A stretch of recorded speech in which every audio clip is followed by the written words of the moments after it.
They assemble at night, each one having prepared as diligently as possible to the time given to them before the witching hour, the hour of reckoning, the time when they begin outdoor cartoon television. Stray Cats is on the air.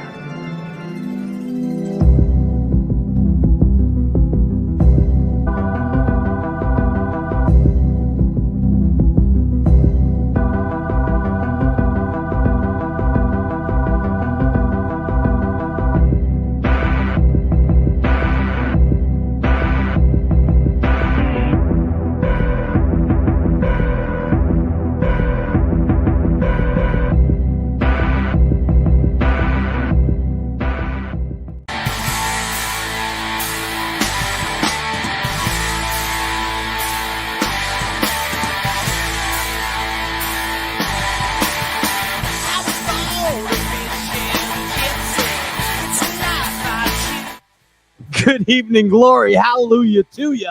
What the heck's your story and what's going through you? This is the glorified version of a bass fishing talk show. I'm your host, Pat Renwick. This is season 10. Give it up for yourself, Bass Galaxy. It's Wednesday night.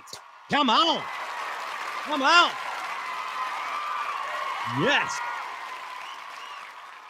The red hue is right there. Tonight, we have another spectacular worked up for you tonight. It is the return of the one and only Hack Attack, Mr. Greg Hackney. Yes. Good job. There you are. He's back. Co-hosting the hell out of this deal over there. Oh. It's Ryan Popcorn Whitaker. Hello, Ryan Whitaker. Hi, how are you? How are you doing? I am doing fine. It's good to see you. Is your audio all audified now? Yeah. I just blew my eardrums out on that first 10 seconds. But it was your massive drum riff that true. was going on there. Hackney's back. Yeah, man. Tonight. Very much excited. He's going to speak his mind.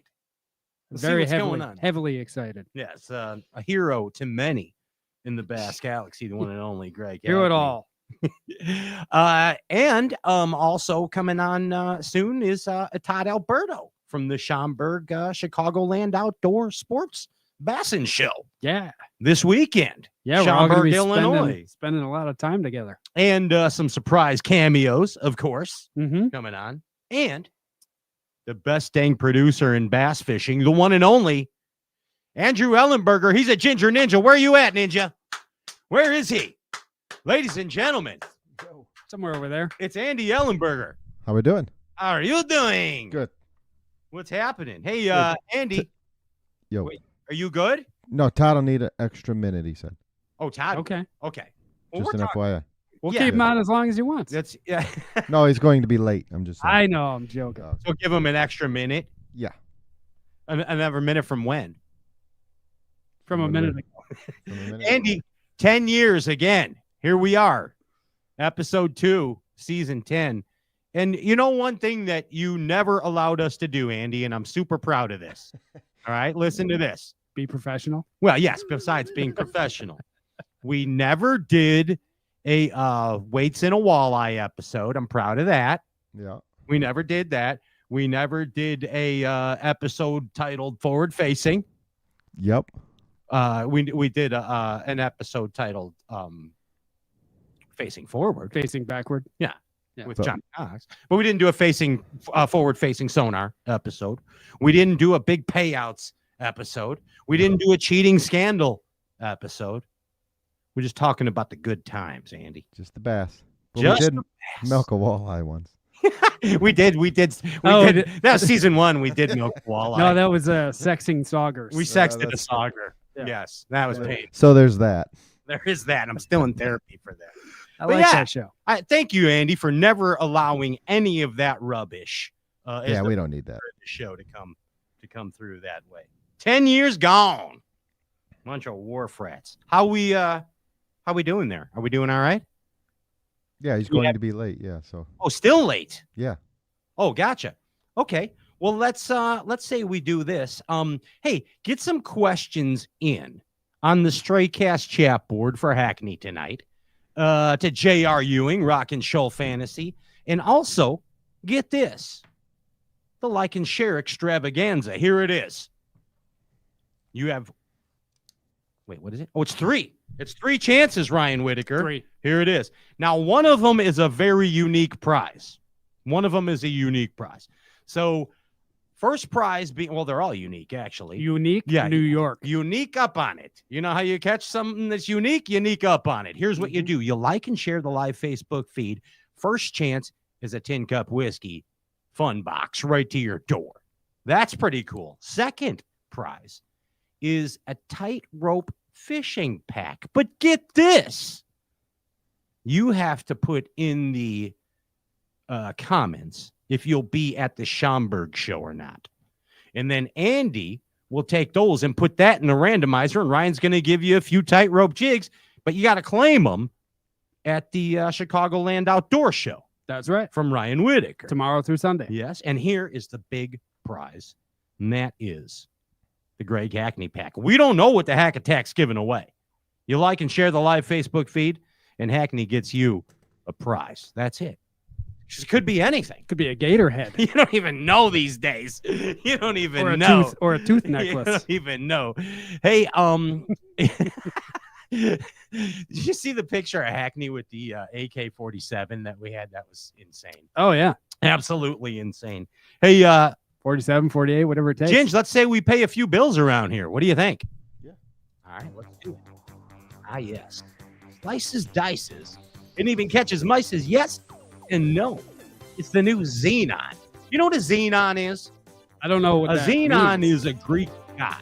Okay. Yes, and that is the new line, or not new, out for a few years now, of Abu Garcia reels. And I happen to have the flagship, the creme de la creme model right here, and this is the Xenon MG LTX. And I got the cool Aaron Martin's purple on this one, if you can't see. Yeah, you like that? And then here's an LTX fresh out of the box. And the thing about these reels, and Andy will testify, the Ginger Ninja, the best skipping reels on the planet. Am I right, Andy? That's correct, yeah. Dude put 15-pound trilene on this deal. It's the best dang skipping reel Let on her the slide. planet. Yeah. Yep. Available now, OmniaFishing.com. The Xenon LTX. Hey, Ryan, speaking of Omnia, all kinds of stuff going on this week at Omnia Fishing. Some Crazy, big sales. Yeah. Crazy sales. Big sales going on. They're doubling points for pro members from now through the 28th. So instead of 10, it's 20, I believe, on everything you buy. Okay. So, yeah. So for premium pro members. Yep. Doubled points. Double points. Okay. On every Excellent. purchase. Gotcha. And then also, starting January 30th through the 4th of February, all fishing line 20% off. Really? Yep. Any fishing line. Any fishing line. 20% off. Yes. Stock up now. Yep. Cure Get for on. the winter doldrums. And this is the time to become a pro member if you're not, because you're going to double your points for the next little while here. So do it. The Omnia Premium Pro app, OmniaFishing.com. Check it out. And all kinds of sales and incentives. Uh-oh. Is that it, Inch? Yep. Okay. Wait, are you breaking news? No, I got Todd's here for you. Hey, is Todd somewhere in Chicago? I believe so. He's somewhere in Chicago. He better be. Wait, he's actually on top of the Sears Tower.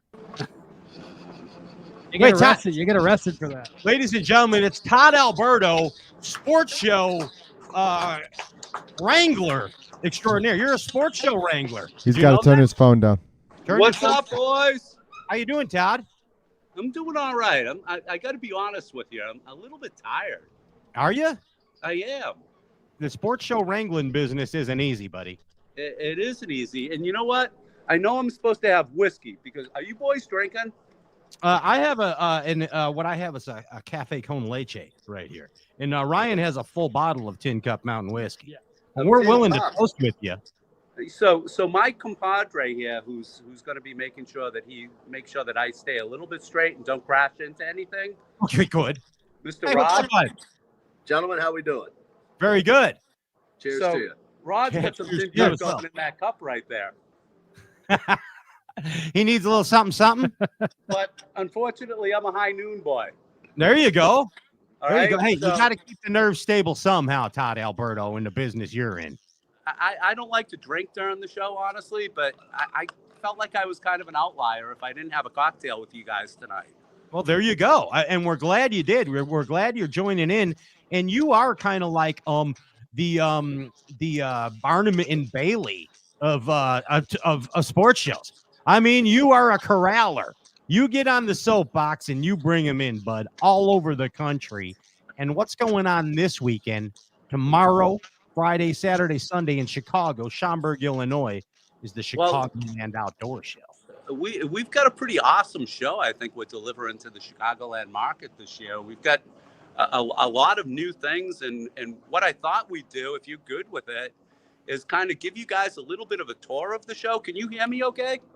Yeah, I can hear you great, Todd. Fantastic. I thought what maybe we do is kind of drive through and give you a highlight of what to expect at the show, and you guys can stop me. And what are you driving on? You got a cool motorcycle or something? Driving? We're driving in this awesome 1942, maybe 1952. It's definitely needs some work. We may get out of control Powers a little bit, but nice. we're gonna. You like that? I do like it.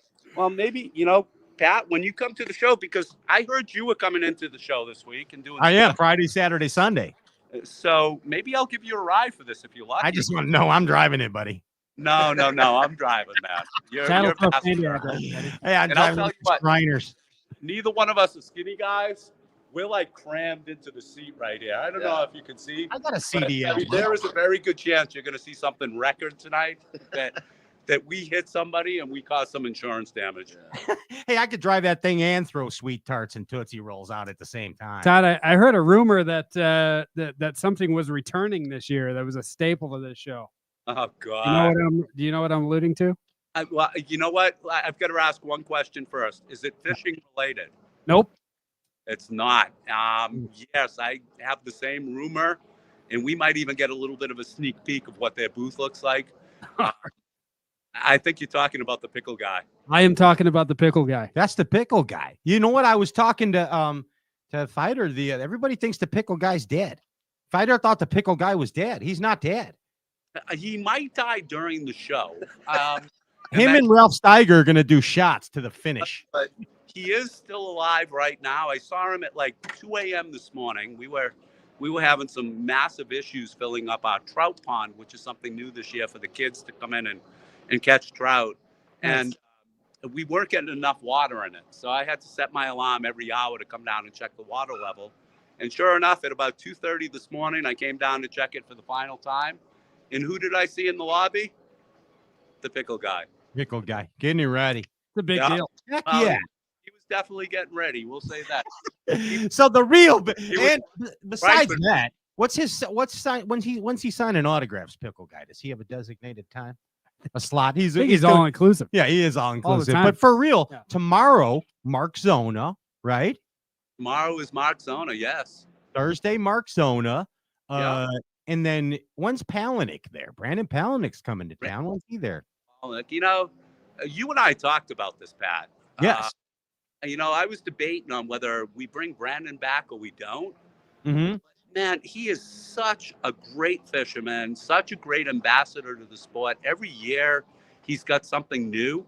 And I was like, gee, should I bring him back again? He's here every year with us. And you were like, you got to bring Brandon back.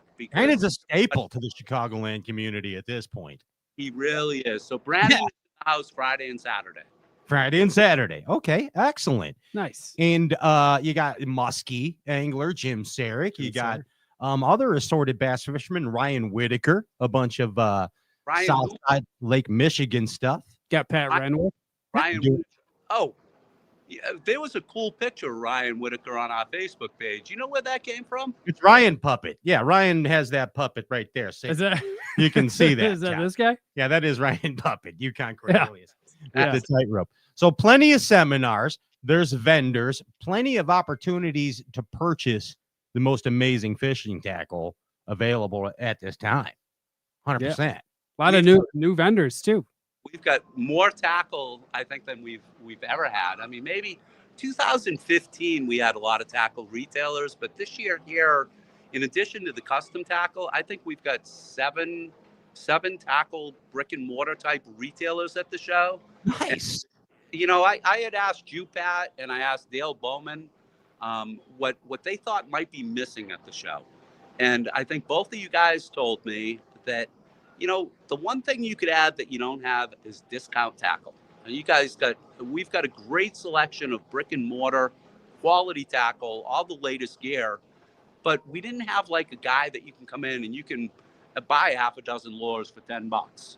And this year here, we have Sportsman Dollar coming in with 1,000 square foot space. Yikes. Tackle, which is bargains galore.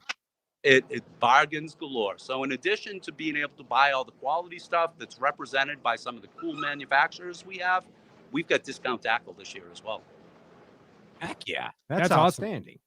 So while we're talking, you mind if I kind of drive through a little bit and kind of give you guys a preview of what you're going to see?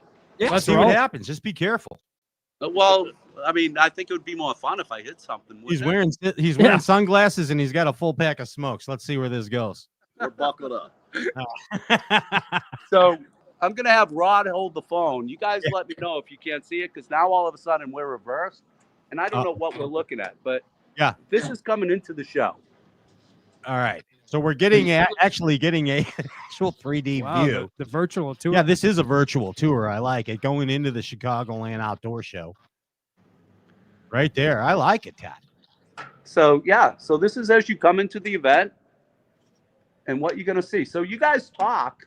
And if you want to see my ugly face, I can turn the camera around. That's where the security usually stops But if me. you guys kind of right want to there. just get a panning, I mean, All right. Okay, there's the entrance to the Grand Hall. I see it now. Todd. Sure, Oh, you there you got it. are. Hey, I don't think that the mobile's going to work. You're going hold to on. have Maybe I'm in a bad No. spot. Let me move 10 feet. You just passed my favorite booth. The coat check. Can you hear me now?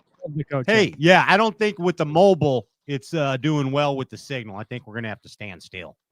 Oh yeah, Yeah, I inside. think- Oh, Yeah. okay. Yeah, it's starting to fade out there, Todd. But the viewers that are watching tonight did get a nice view of the massiveness of that hall, filling it up. So you know what I'm going to do? I've got a hotspot as well. My compadre Rod is going to grab that right now. But why don't I tell me if you can't hear me? I'm going to pan a little bit. You guys see what that is? Oh yeah, I mean looks like you got the Daiwa booth over there. You got a whole hall full of tackle.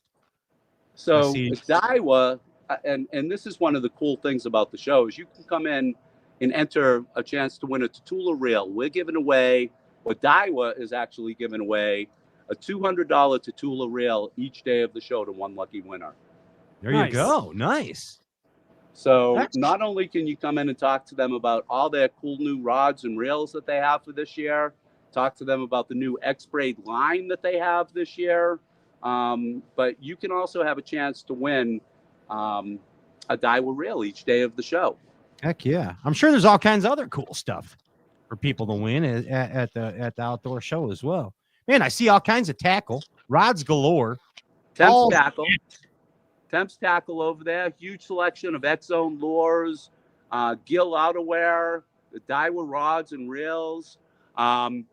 You were asking about winning cool stuff. You can win a pair of Costa sunglasses each day. Excellent. You can win a Grant rod that we're giving away 2 rods. Grant Rod, staple of the area. Mhm. Give me those. Excellent. We've got Muskie Madness. Do you guys have any Muskie guys that watch your show? Yeah, no, we got guys that catch muskies on accident mostly. Yeah, watch this mostly show. bass guys, I assume, right? Yeah, bass Nazis. I think we got some musky guys. Yeah, but a couple guys moonlight. Yeah. Yeah. So- There's no doubt it. Friday's Muskie Madness Day. Okay. Do you know anything about that, or should I talk about it? Muskie Madness. I mean, I don't know about it. yeah, tell You them to don't? come out. Muskie Madness is one day that's nothing but muskie seminars up in our seminar room, and it Okay. culminates. I mean, we've got 5 awesome muskie guys. You got Jim Sarek, Dave Heiting, Chris Tarizano, Matt Firestein. Who am I forgetting? Rob Manti, and these guys each do a seminar during the day, and at the end, we have this like totally awesome muskie panel where all 5 of them sit up on the stage, answer a bunch of questions, and we give away I remember muskie that. tackle packages worth over $1,000 each. Rod, reel, sunglasses, some cool muskie lures, Danko plier, knife set. I mean, it's an awesome opportunity. That happens 6 o'clock Friday. Excellent. Hey, now, what's the hours of the show Thursday through Sunday, Todd?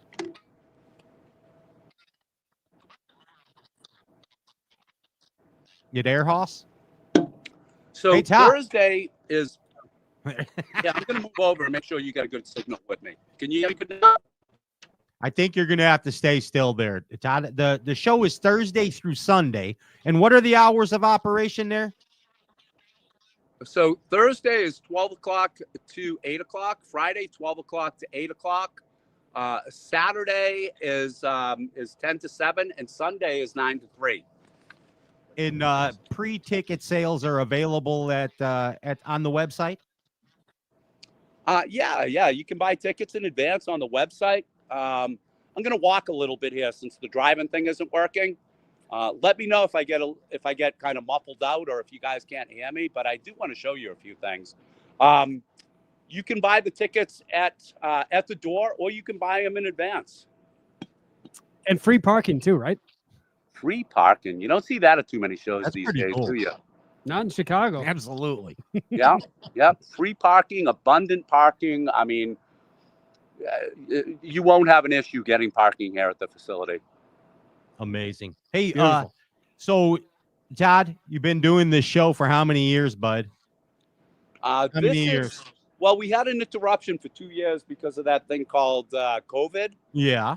But we started in 2012, so this will be our 14th year. 14 years of bringing some relief to the Chicagoland area in the wintertime. And I know that everybody in this area looks forward to a couple things every year. Bass fishermen do. That's the Schaumburg show and the opening of Braidwood every year. Yeah, pretty much. Two huge things. And that goes hand in hand right there. Yep. Hey, Todd, again, tomorrow, Thursday, Mark Zona, doors open at 12.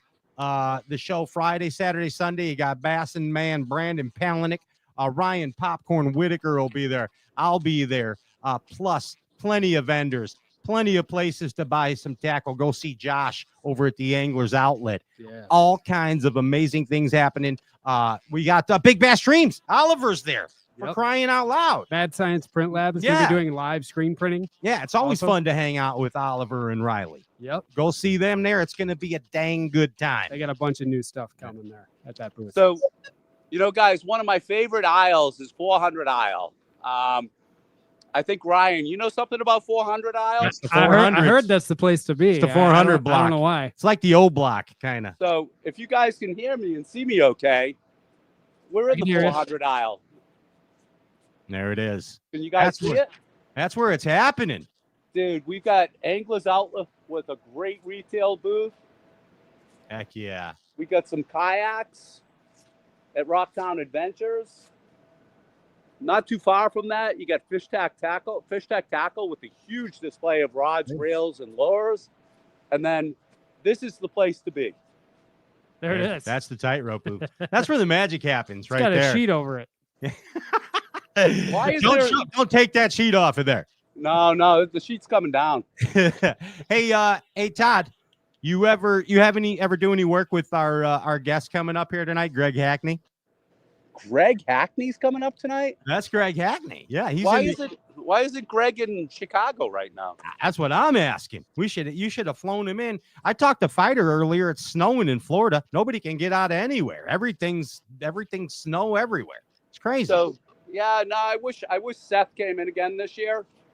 But unfortunately he was headed down to Florida and wasn't available. So maybe next year. You guys see what I'm looking at here? That's it. You got it all there. There's the Big Bass Dreams booth. Nice. It's Oliver's booth. You got Odin. You got Tightrope. You got Mad Science Print Lab and Anglers Outlet. Hey, Todd, we're right up against the clock, bud, and I gotta get things moving along. But I know that everybody we'll be moving along to the Chicagoland Outdoor Show starting tomorrow to see region favorite, region hero, region icon, Mark Zona. What time Zona seminar tomorrow? Oh, dude, you got me on the spot. Do you guys have the seminar schedule in front of you? Because I'm walking and don't have it. I think it's 1:30 and 5:30, maybe. I know he's first. I think he's batting right. He's throwing out the first pitch. So just be there at 12 when it opens. Plain and simple. Catch Ryan there every day of the show. And I'll be there Friday, Saturday, and Sunday. And Todd will be there every day too, signing autographs, kissing babies, all that good stuff. Todd, thank you for everything you do for the Bass Galaxy, the world of fishing, and this Straight Cash Show. We appreciate you, buddy. Well, I'll tell you what, I appreciate you boys as well. You make this show so much better. So thank you so much for doing that. I look forward to seeing you guys this week and hopefully all the Chicago anglers. I mean, I think there's a lot. We didn't cover it, but there's so much new stuff here this year to see. More manufacturers, cool travel exhibits. And I just think some awesome display of baits that you can't get anywhere else besides here. There you go. And check it out for yourself. You'll see once you go. Chicagoland Outdoor Show this weekend, Schaumburg, Illinois. Todd Alberto, you be good. Dude, take great care. Seeing you boys. Look forward to seeing you this weekend. We'll see you tomorrow, Todd. There it is. Thanks, man. Love you both. Thank you. Thank you. All right, Andy, let's keep moving it right along here. Before we got to remind everybody, like and share the live Facebook feed. We got the Hackney prize. We got the tightrope fishing prize. And we got the Tin Cup Mountain Whiskey prize. Now, Foley's in the mist. All right. And he's sending in the Tin Cup Whiskey word of the week is anything to do with Hackney or Hack Attack. What is that? There it is right there. All right. Anything to do with Hackney or Hack Attack. That's the Tin Cup Whiskey word of the week. And again, like and share the live Facebook feed. All kinds of great prizes. Let's say we put the power poles down. Ryan Whitaker, let's get to this. Right back with Hackney. Right back with Hack. See you in a moment.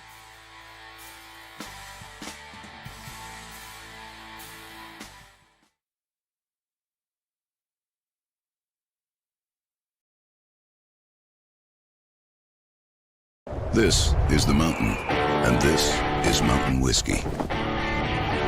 Unspoiled, untamed, forever wild.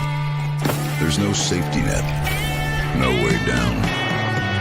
Up here, it's just man, and the mountain, and his tin cup. Tin Cup Whiskey. Mountain whiskey.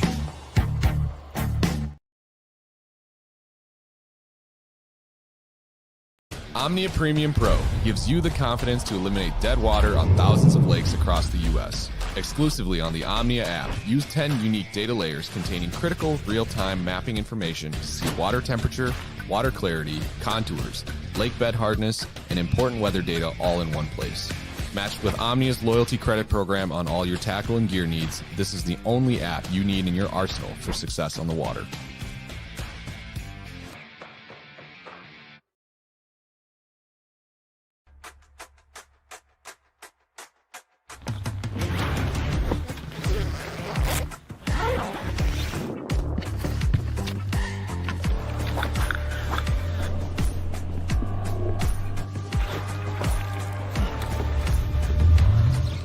Nice, dude. Yeah, buddy.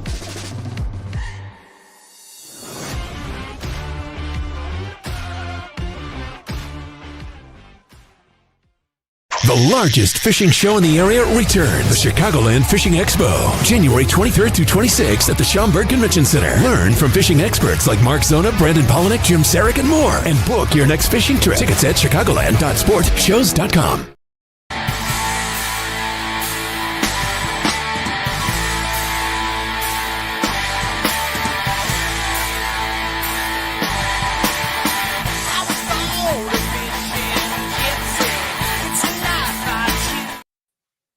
Welcome back. This is the glorified version of a bass fishing talk show.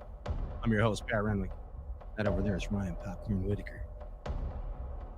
And I think the trees are clearing. The forest shaking.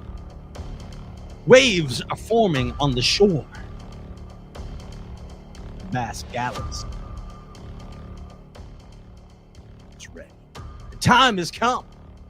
It is a return of the one and only Greg Hackney to Stray Cast Season 10, Episode 2. Yeah. Hack Attack. How you doing, Pat? I'm doing good. How are you, Greg? I'm great. I'm all wound up as usual, if you can't tell. Well, that's good.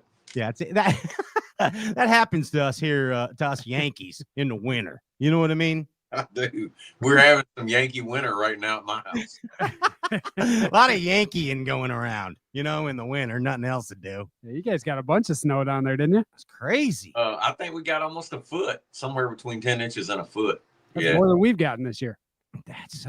That's insane. That's Yeti weather. You know what I mean? Yeah, I think it has to go. I think it's the record, probably more. I think maybe in 1898 or something. Really? Like this. So, gosh, what do alligators do when it snows? It's been fun, man. I'll be honest with you. It's like we've had a winter vacation. We typically would have to go out west somewhere to see snow. So it's been nice to have some at home. You're having snow fights in Louisiana. I assume everything just quits down there, right? When that happens? Yeah, the last 2 days it's pretty much shut everything down. This morning it was 10 degrees here. I think they said in Baton Rouge it was 7. Wow. We still have all, the majority of it, a lot of it on the roads because they don't have any equipment or anything, to keep the roads. They even the interstate's been shut down. I did see that in the morning parts of the interstate were going to be opened back up. Wow. But, unreal. We were prepared for it. I say that I don't think we knew we were going to get that much, but we had rations to make it for a few days. Yeah, you went into the PPE. You had a bunch of Tang all hidden back in there. But for real, what do alligators do in weather like this? Well, they're probably freaking the heck out, man, in Louisiana. I don't know. It's pretty crazy, to like just all the wildlife around my house. I'm like, because we're not, we've had, we've actually, January's been pretty cold. We've had quite a few frost, which that's a big deal. When I say, when you get up in the morning at my house and go outside and there's a frost, that's like, that's not an everyday occurrence. You know what I mean? We have 10 or 15 nights around freezing every year, and that's about it. So we've been in a long period of cold weather, which, man, who knows? I mean, maybe kill some non-desirables, because we have a lot of those here. Yeah. And you ain't seen it since the 1800s. This is what you call the purge. That's right. We're being purged right now. Purging right now. Hey, Hackney, you are one of the favorite bass fishermen of all fishermen in the Bass Galaxy. That's professional anglers, fans of the sport. You do a survey and ask people who their favorite fisherman is. Inevitably, Greg Hackney's name's coming up. Yeah. And obviously it's, in most instances, it's not something that just happens overnight. It's laying down the foundation that you've presented here. How many years is this? 24 years, Greg? 25 years? 24, 25. Yeah, it's been a long time. Even my rookie season at Bass was 2004. Yeah. That's been 21 years ago. And I started with FLW before then. So 98, 99, maybe 99, 2000, something like that. So yeah, it's been about 25 years. And the crazy thing about your rookie year is that was the only year that you ever won Rookie of the Year. Yeah, it's like a curse. Yeah. No one's ever done it again. You only did it once. Yeah, that's it. But establishing yourself immediately 24, 25 years ago. And bass fishing is a crazy, crazy sport, Greg. You've seen quite an evolution of this game, haven't you? It's unbelievable. It is pretty crazy when I do. Occasionally I'll think about that, like from the way it was when I started to over the last 25 years. I mean, from tournament trails changing to, boats and motors. And I've been around long enough to see bass go from a 150 horsepower engine to a 250 horsepower engine. You know what I mean? Like, absolutely, boats got bigger, the equipment, the trolling motors, the batteries, electronics. Yeah, it's pretty crazy. That just very blessed, I guess, to be, fixing to strike out on year 25. Greg, it's all right. Greg, what is your personal favorite piece of technology over your career that's come out through your career? Probably the advancement in trolling motors actually has probably been the thing. Here's the deal. All you need a great platform to stand in to catch fish, not to get beat up. You need the big engine to get you there to and from. But if you think about where we spend most of our time is standing on that trolling motor. Yeah, so that's really that is probably, I run a Lowrance Ghost now. It's by far the quietest trolling motor that I've ever had in my entire career. It's stronger. It's quieter. It's electric. It doesn't have a cable.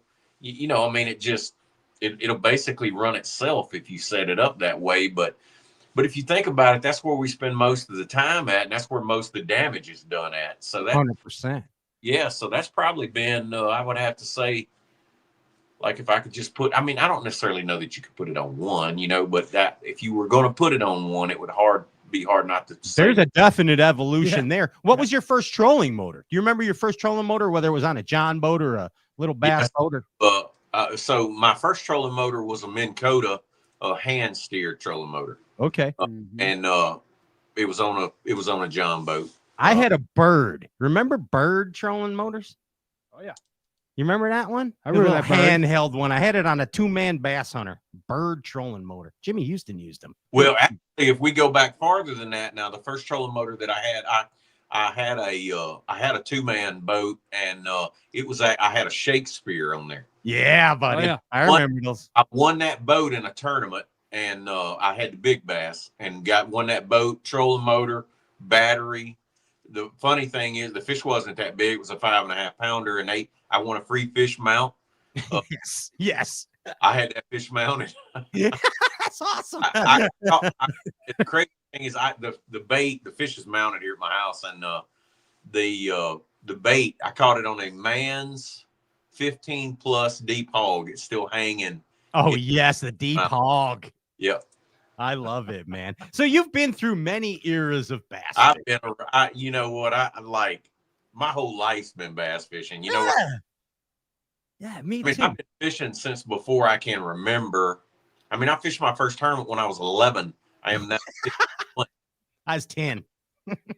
I get it. You've been through the eras. So get this. So I've heard in bassin history that they call like the 70s, 80s, and 90s. That's the golden era of bassin. Okay. And then they have like from the 2000s to let's say 2020, they say bassin was in its prime. That's double gold. Yeah, double gold. Do you agree with that time frame right there? Man, I don't know. Like for me, the 90s were hard to beat. That was just a good time in life. Denny Brower smashing everything. Yeah, I was doing a lot of fishing then, doing a lot of everything, man. You know what I mean? Yeah, I do know what you mean. It was a good time. But bass fishing, I grew up in a part of the country where bass fishing was really, really big. Everybody bass fished. You know what I mean? Like there was a boat dealership where just north of my house that was like was the number one bass boat for the brand of bass boats they sold. They were the number one dealership in the nation. And it was just big. The Classic was there 2 years in a row, 84, 85.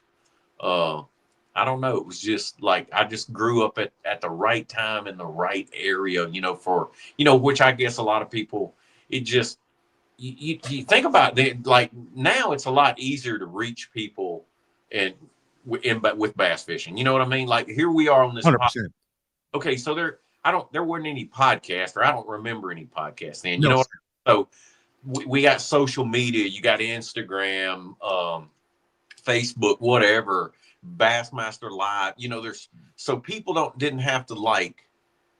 Now you can be touched by. You can live in Japan and be touched by. You know what I mean? We can just our reach is everywhere. Greg, we had to wait 2 months for a Bassmaster magazine when we were. That's right. And so so I think that's one thing at that time for me it was so cool because I was so close to it, you know, where so much of it was going on at. So it just really impacted me as a youth, you know, that I was like, everything was bass fishing. I read everything bass fishing I could get my hands on. I lived and breathed it every day, you know. So I just think now it's at the end of a lot of people's fingertips, you know. It's a lot easier to reach, but it sure is. But we still find ourselves surrounding ourselves in our commonality, and that's bass fishing. Whether it's not, you know, before when we were younger, we'd have to read about it. I'd even go to the library and look for bass stuff because there wasn't things to read. Oh yeah, you know what I mean. Same. But now everyone still soaks themselves with knowledge, so to speak. There's just more sources, right, Greg? Yeah, I mean, you know, now I guess the number one source for bass fishing, honestly, would be if you're not watching an event going on, would just go back and watch it on YouTube. Yeah. I mean, I'll be honest with you, anytime if I'm thinking about a lake we fished or we're going to go to, I can, you know, go back and YouTube any of our events, any of our tournaments on lake in the country from the 80s all the way to now. I will go back and even watch tournaments, you know, long years ago on those bodies of water just to see if there's anything you can, you know, pick up and learn. It's just so much video out now, you know, instead of having to read Bassmaster, and I still get Bassmaster and I still enjoy to read it because I grew up during that period of time. You know, I'm one of the few people that are fishing the Elite Series that actually grew up without a cell phone. Yeah. Now, that's true. Think about it. It's true. I think about that now. There's only I don't know how many guys there are fishing the Elites, but there's not many of us. Me and Jason Christie, we probably the Mark Menendez, Swindle. Right. Anybody over 39, 38, 39. Is that what the year would be? 38? Well, I'm 40. I'm 41. I mean, what define grow up? I got a cell phone when I was 18. Well, yeah, that's grown. You're grown by then. Yeah, but so, you're right. I mean, I think 40 is about the mark. Even exist. No one had a cell phone. And then I remember seeing movies, you know, where people had that great big one that they rode in convertibles and the big brick phone. They had a big brick phone. I remember those. That's how you found dots back in the day. Yeah, Zach Morris had one too in like 89. Yeah, those were the original pingers. You know what I mean? Yeah. They're pinging with brick phones. They were just pinging off of satellites. That's all it was. Yeah. And back at that time. We still pinging. Still pinging. Pinging in a different way now. Yeah. Hey, man, I mean, out of all these years, for lack of a better way to put it, well, let me rephrase it. Let me put it this way. Rick Lund said that the period of his career that he felt he flourished at to date the most up to date, because he's never said his best moments, never accept your best moments are in your past. But he said that back-to-back classic wins, and then in that year 2000, he felt he could do no wrong, Greg, as far as bass fishing. He felt that total immersion. He immersed himself into the sport. Have you experienced anything similar to that in your career? I've had, like, early on in my career, I don't know. I've had a lot of good times, you know what I mean, or good periods of tournament fishing in my career. And you can kind of tell when you flow like that, like things just come easy, you know. You don't have to force anything, but I've had several periods like that. That 2014 period, I won on both the FLW Tour and Bass. Yes, sir. Won a couple events, here's what's crazy about that year. That year was great, but like there were 3 fish catches that I lost that year. I'd have won 3 more events. Wow. Yeah, I've had several things like that happen. Just one fish pulled off, and I can tell, you never forget that. You know what I mean? Like, so we were at Dardanelle that year. I finished third. I swung a 2.5 pounder into the boat. I lost by 8 ounces, or I was 8 ounces out of winning. I swung a 2.5 pounder in the side of the boat that would have won. And we were at Table Rock that year. I finished third. I lost a 5 pounder on a plug at the boat. And then there was another one because I was pretty sure I could have won one more. But that was one of those years when that was 14 you're referring to. Yeah, that would have been 14. I just, everywhere I went, you know what I mean? And that was the Coyote that you won Cayuga. Yeah, I won Cayuga and I won Pickwick. Yeah, and AOY at and AOY. But like I said, I would have won at least 2 more events that year. I mean, even like my first year on the elites, I mean, I lose a 10 pounder at Olmsted, or I win the first one and the second one back to back. I won the second one, finished 3rd or 4th in the first one. Like, you just have periods of time like that, I don't know. It's just one of those things that I can tell you this, Clun's the guy who studied that, being in this, like it happens in a lot of other professional sports too.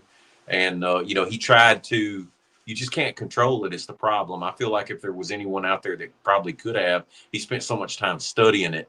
You know what I mean? Like, he studied it in different countries and, martial arts and trying to harness it. He told me he can do it, Greg. He said he can actually still do it. He knows how to do it, but it's not fair to the people that love him and he loves.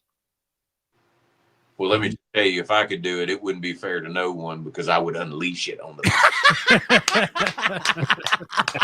unleash the lion.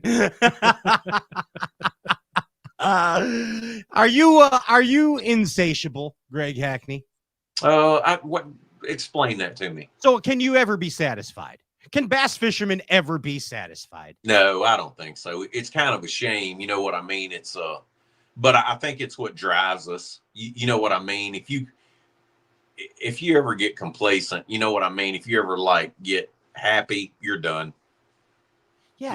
What about an AOY and a classic in 1 year? Well, satisfying. That'd be good for that year.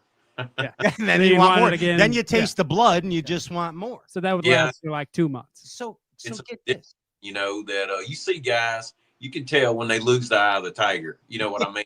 Yeah. A friend of mine said that. He was like, I'm not gonna call the angler's name, but he was like, I was like, man, I wonder what happened. And he was like, he just lost the eye of the tiger. Now it made sense. You know what I mean? You have to stay hungry in this deal because there's a line of them coming along behind you that are hungry. Yeah, real hungry. What keeps you hungry? Oh, you know what? Perfection. Probably chasing perfection. Because like I said, he's insatiable. The best year. Well, I've had a couple years like that. The best years I've ever had, I dwell on what could have been. I never dwell on what was, if that makes sense.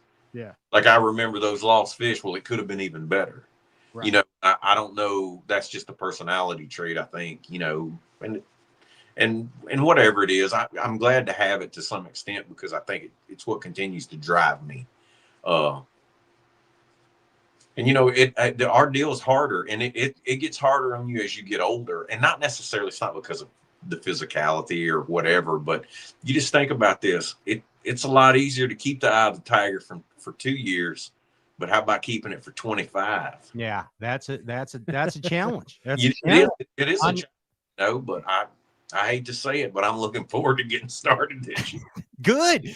Listen to this. So you are not satisfied. But get this. How many times, Greg, have you heard an angler on the stage say, I did the best I could. I fished clean.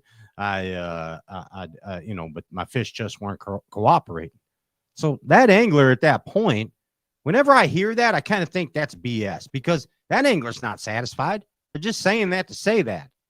And no bass fisherman ever, at the end of the day, I think, feels they had the best day they could have, even if they walk off with $100,000 check.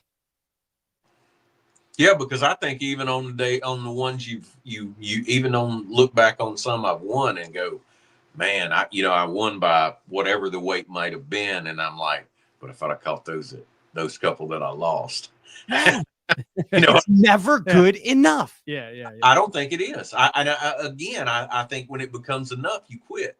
Or you quit mentally, if that makes sense. You know what I mean? You might still be going out there going through the motions, but yeah, I don't think you can ever be satisfied with anything you do in this sport.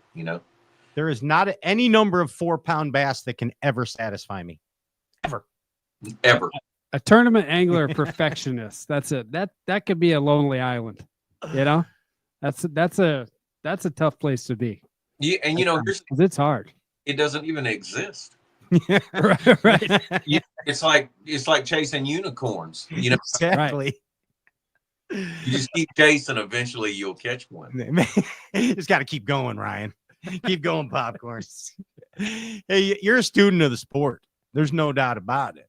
You're a teacher as well as still a student. And on the Brower episode of the cast, the Bassmaster deal on Fox, you said you learned from these guys. You watched them and you studied and you learned how to win by watching guys like Denny Brower and Rick Clunn. You watched them to learn how to win. What does that actually mean? What does that mean? I don't know. I don't even remember saying that. That's you. Maybe That's before the snowstorm. That's right. Yeah. A lot of cold weather lately, my mind. Got brain freeze. Well, you learned how to win from watching Rick Clunn and watching Denny Brower, the original jig master. You know what I mean? I guess, yeah, they were winners, but they were closers. When they got in position, they finished the deal. Mariano Rivera. They would get better as the week went, and it just took me a long time to figure that out. I would have, and it's still, there's no science, like there's nothing out there to say, oh, well, this is the way, you know what I mean? But I think it was just mental attitude more than anything that's impressed me with them. Denny was a winner, like he said. He wanted to be the best, and that for a period of time he was the best. He was so confident. Denny Brower was so confident, yet not cocky. It was like, I know they called him the warden, the intimidator too, but he was, man, so confident as a bass fisherman in his abilities with that flip stick. So I never was around Denny until he was older. You know what I mean? But till the sandbar. Yeah. Well, what year would that have been? That was in a major. No, it wasn't either. That was a regular elite event because he won. That was the one where he run up on the sandbar in pool 7, and then he ends up taking the boat out of now after he'd been pulled. I think that was the second time. Come to find out, he'd been hung on the sandbar the first day of practice. Takes the boat out, loads it up, drives down to Pine Bluff and puts in, and proceeds to find the winning fish. Like he was smart enough to get out of the area and that was 3 pools up the Arkansas River was where he ran up on the sandbar and he left, which I guess I wasn't that smart because I stayed in that pool during that event, but and he went down the river and won the event. He showed you. And that was his last win. Yeah. Like that was his last win, That's the other cool thing about those guys. Like even look at Clunn. So Clunn's had a lot of bad tournaments. You know what I mean? Especially in his mind, I'm sure. Sure. But even like at an older age, Denny included, those guys could still win in the right. Yeah, they weren't as consistent as they were when they were younger, but they were still winning events. I don't know. They're just an impressive group. I recently did my blog to come out on Bassmaster, and I said that I don't necessarily know that, and it's not to take anything from the group of anglers that are out there fishing now, but that group of fishermen were better than anybody that's fishing now. And I'll tell you that, and I'll tell you the reason why is those guys didn't have the luxuries that we have now. It's true. have the big, nice Phoenix boat like I had that runs 75 miles an hour. You know, they were fishing in little boats that got beat up. Bass didn't cancel days of the events because the wind blew. Trolling motors, like you referred to at the beginning of the show. Like, think about it. Some of them started with 12 volt, 24 at the most, maybe. And even then, I can remember like a big foot control trolling motor, 24 volt, was 50 pounds. Yeah. The 1224 Johnson. Yeah. That was a good one. That's it. Those were probably and honestly, at that, I had one of those. Actually, I had a couple of those, but those were really, really good trolling motors. Yeah. And they were 50. I think 51 pounds was a. I can remember the first one I had was either a 45 or a 46, and then to a 50 pound. Think about that. That was my first one. Yeah. They had flashers. They had their weights were as good as our weights are now. They had flashers. They had no graphs, no GPSs. You know, I just think about it now. And they caught them all over the country in any type of condition. They didn't even have the clothing. Think about this. Now, if we have clothing, it doesn't matter how cold it is. We don't get cold. We got gloves to fish in. You know, everything we have is better. The luxuries that we have now are so much better. But yeah, those, and they thought I'm so glad. I'm so glad you mentioned that. I go back, I watch a lot of the old tournaments, and I was watching one from it was like one of the coldest ones ever at Grand Lake. And guys are coming out, they got like 4 windbreakers. Yeah. On. Bo Dowden cut holes in a sleeping bag. Three so pairs of flip. jeans, three pairs of dungarees, and 4 windbreakers, you know, and a pair of grouting gloves. We have the best insulated underwear. You know what I mean? Like, it doesn't matter what the conditions are. The best rain suits, the best everything, the best sunglasses, you know, and for those guys to do what they did, they were the best. Heated seats, heated steering wheels. Yeah, exactly. It's crazy. It's amazing, you know, and I just live wells. Casting decks. Yes. Yeah. But I just hope that the guys that we have that fish now that truly appreciate that, because those were the guys that got us to where we are now. You know what I mean? It was those guys, the greats out of that bunch, are the ones who have made it, you know, allowed us basically. And because here's the deal, they were fan favorites. So they draw fans, they drew eyes to the sport, which drew money, which would continue to grow the sport to where we are today. A lot of them helped develop all that stuff you're talking about too. All that stuff we have now. I mean, a lot of them were there with the companies. Real research and development. Yeah. Real research and development. That's kind of what we're doing tonight, isn't it? Yeah, I think so. Yeah. We're going round and round, man. All these tournaments, Greg, you said before, you're watching these guys like Brower, like Clun. Said they taught you how to win. You didn't quite remember you said that, but they taught you things. Remember that, but I'll say a lot of stuff I don't remember. I'm getting watch the Bassmaster post. You'll see. But, you know, they taught you things. And I want to kind of go back here through a little Greg Hackney timeline, if we may, and just touch on some key elements here. And a lot of the Straycast viewers out here, as well as Ryan and Andy and myself, we're bait geeks. We love lures and we love tackle. So I want to kind of go through this little timeline of some of your victories and talk about the bait and the tackle that helped achieve that. You down? Okay. All right, let's try it. Let's go. So the 2004 Bassmaster Rookie of the Year, that season, 2004, what was the big player? What was the bait? Was there one single confidence lure that brought you to achieve that accolade? You know, probably, honestly, I caught a lot of fish that year on a jig, but I caught a lot of finesse jig and a regular flipping jig. It just depended on the, where we were, but a jig was by far, was my dominant lure that year. I can remember every event. So I know you do. And that's something you don't hear you talk about a lot, Greg, is a finesse jig. And that's, I mean, I still carry a bunch of them around. A gentleman in Missouri made them for me. Actually, I got them from Chad Morgan Taylor. Okay, yeah. The guy had made them for Chad, and and I'd paid him to make me some, and I still have them there. It's a 5/16 ounce little ball head collared living rubber brown jig. Okay. Nice. That big. And what's the trailer? Then I was using a critter crawl in the back. Now I use a baby rage crawl. Gotcha. And what's Greg Hackney's finesse jig tackle? What's the rod and reel and line? So I just use a Lou 7-foot Custom Pro rod, some medium heavy, 12-pound gamma fluorocarbon. Okay. That's really it. 12 pound.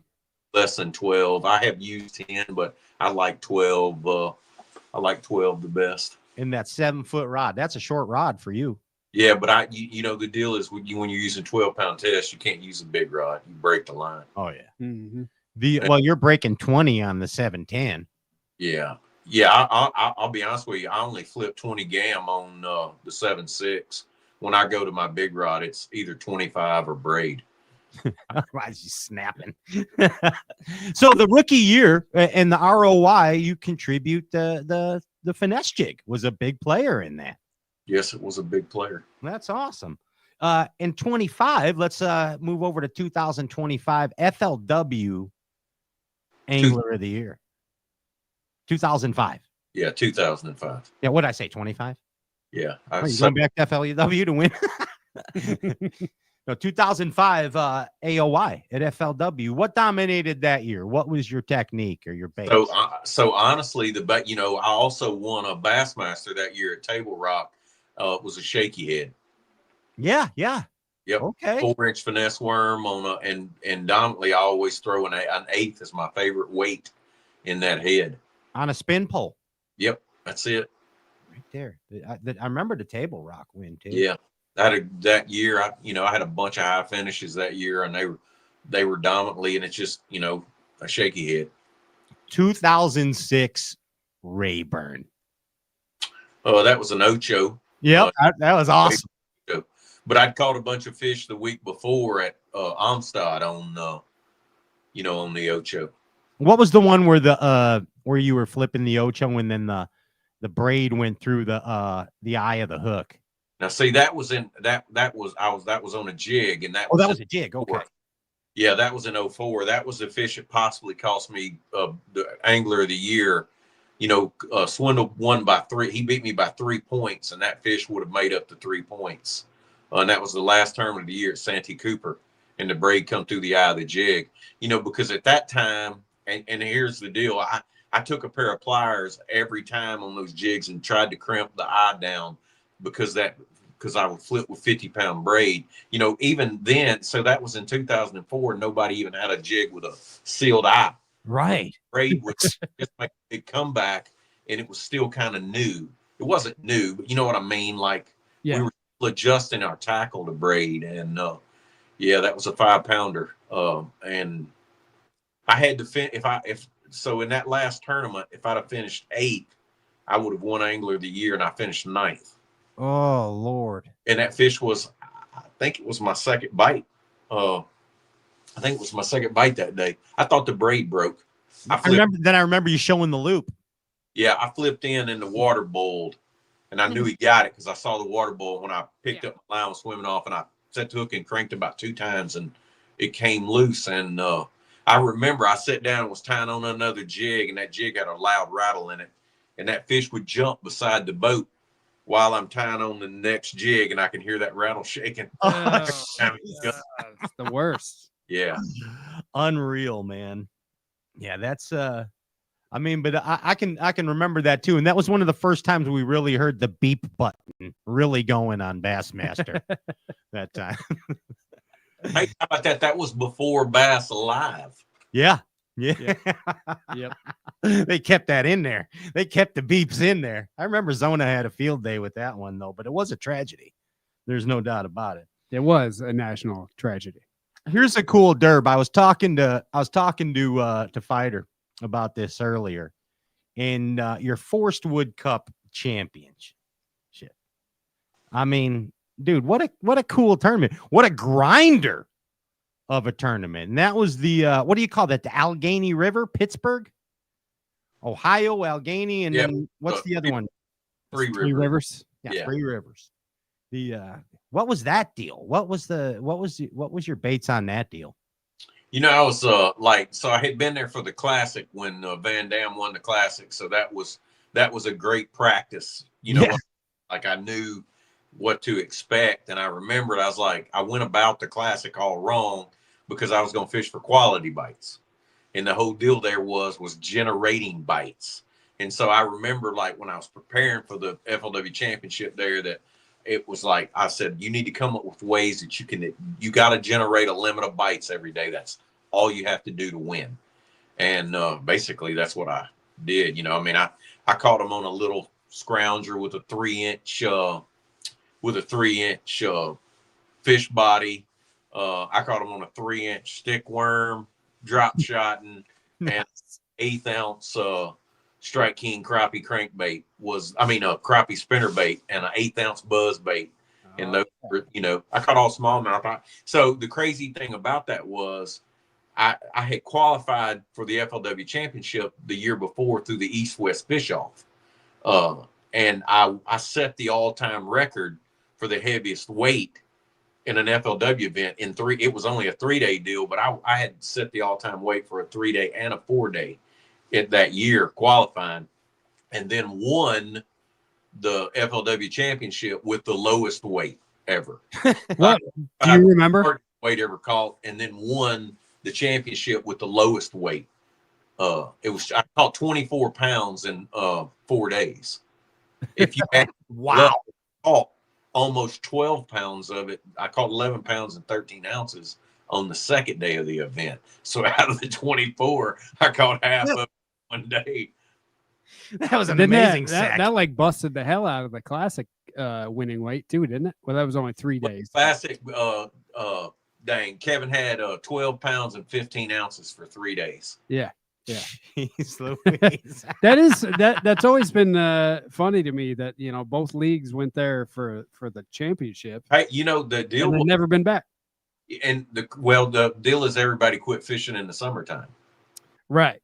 Yes. Not for an elite or anything like that. Reason we have back, you know, that's the reason now we don't, you know, there's a lot of places we don't go, but huge crowds at Pittsburgh. Yeah. Like, I was blown away when we were there at the Classic the first time. I was like, man, wonder how many people will show up for this. And I mean, it was huge turn.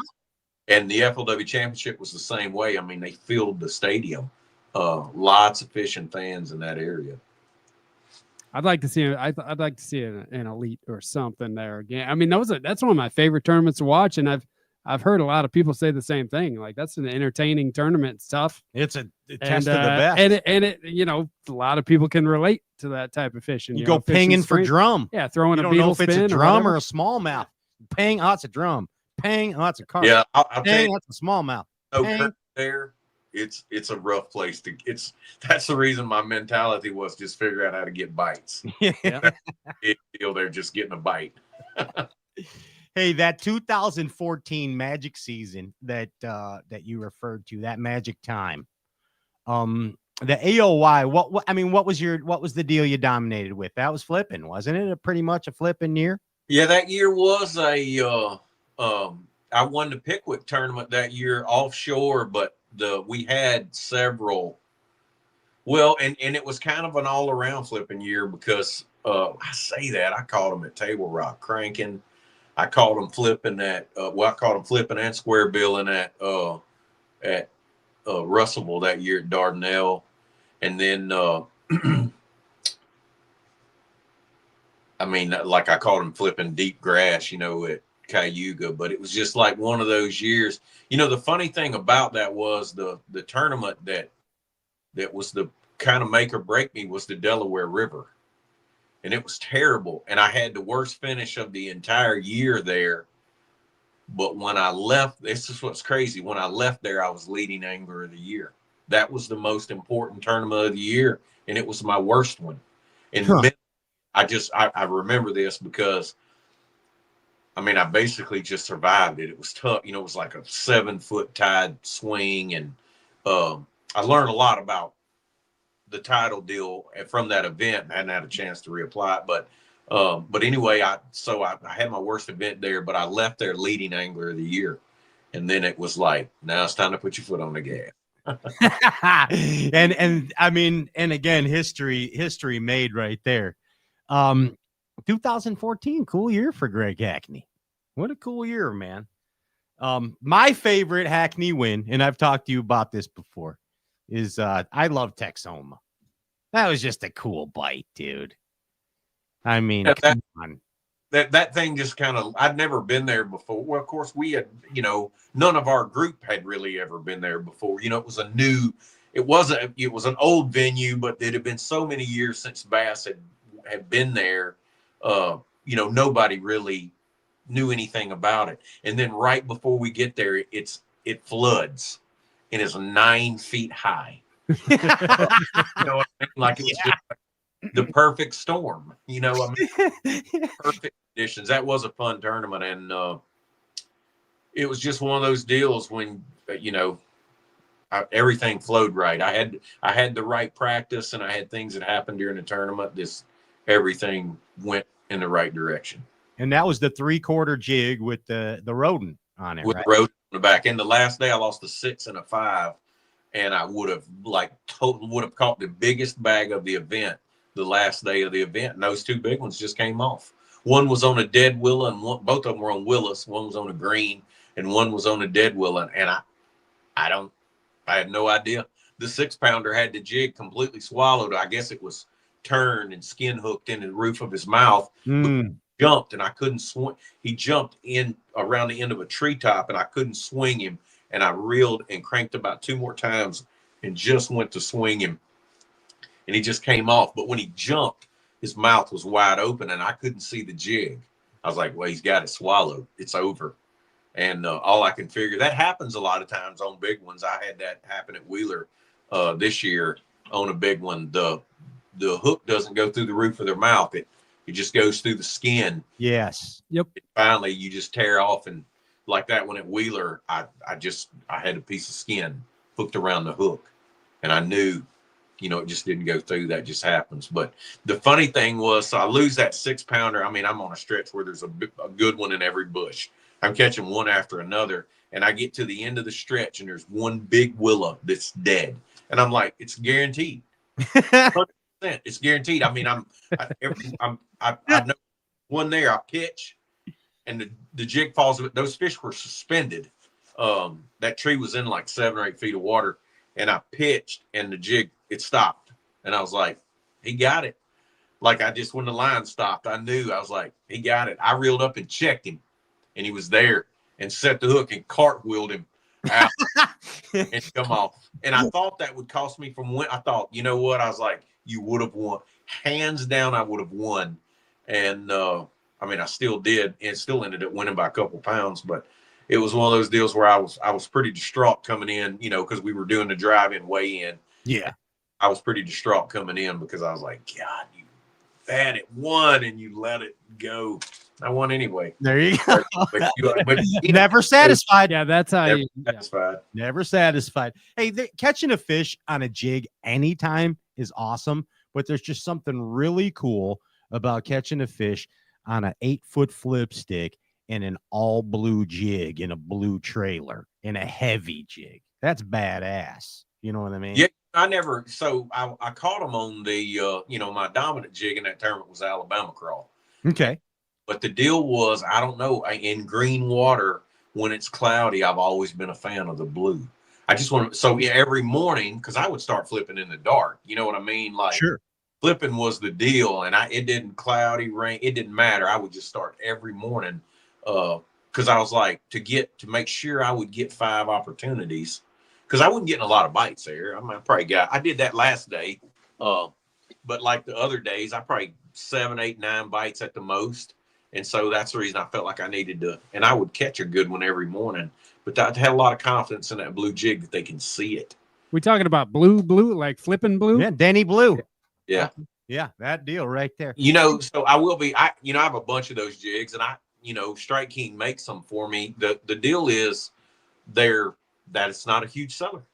It's just not. I know. No. Well, why not? That's so cool. Yeah, but it's not a huge seller. Now, we sell tons of rage bugs that are blue. We sell tons of rage crawls that are blue, but that blue jig is just, I don't know.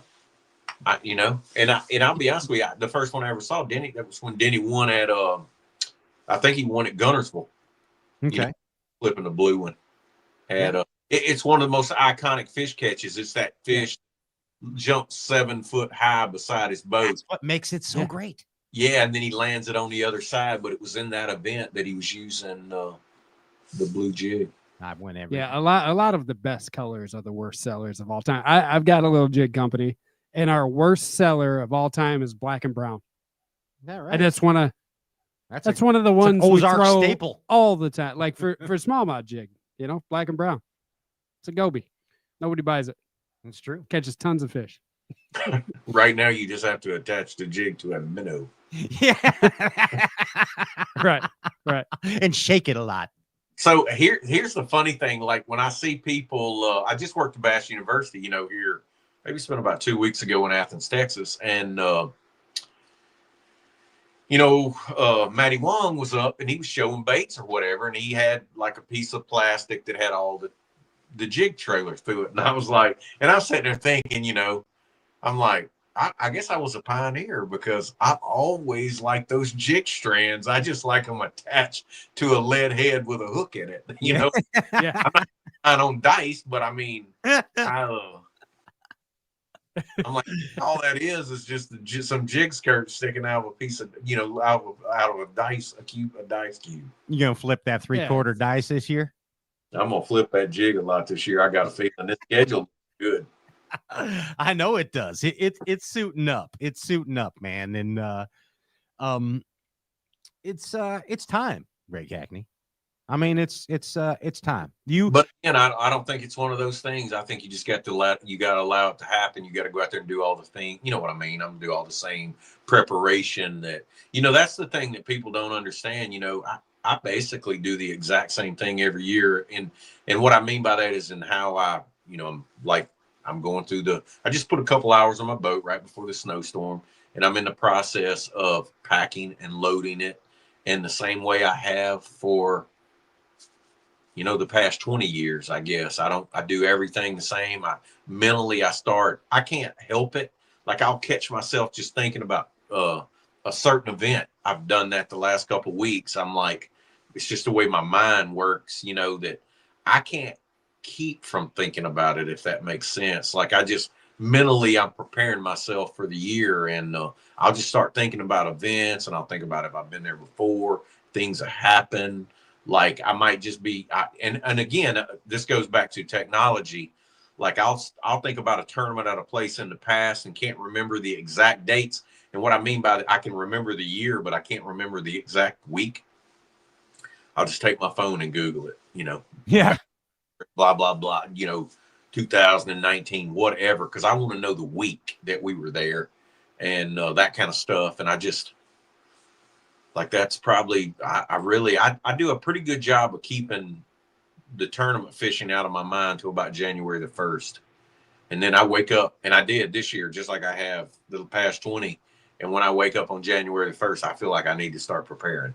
Like that's all for me. That's the new year has started, and that's preparation day. Let's go. Time to get to work. That's it. It's time to get to work. And you are a hard worker when it comes to bass fishing. You put the time in during practice. You're on the water all dang day, and you're paying attention to things naturally. Now, what I mean by that is you have amazing instincts on the water. I've witnessed it. You're flipping one moment, but you're looking at a bird on this point over here. And you're throwing a swim bait, but you're also thinking about how you might be able to catch some spawning fish later that day. So as a bass fisherman, you're always 10 steps ahead, it seems like, or at least a step ahead. Now, did you ever watch the Three Stooges? I did. I was a big fan of the Three Stooges. Well, remember when Mo would tell Curly, he would say, think like you're not thinking. Just think like you're not thinking. And I think that sometimes as bass fishermen, when you think like you're not thinking, things happen. Does that make sense to you at all?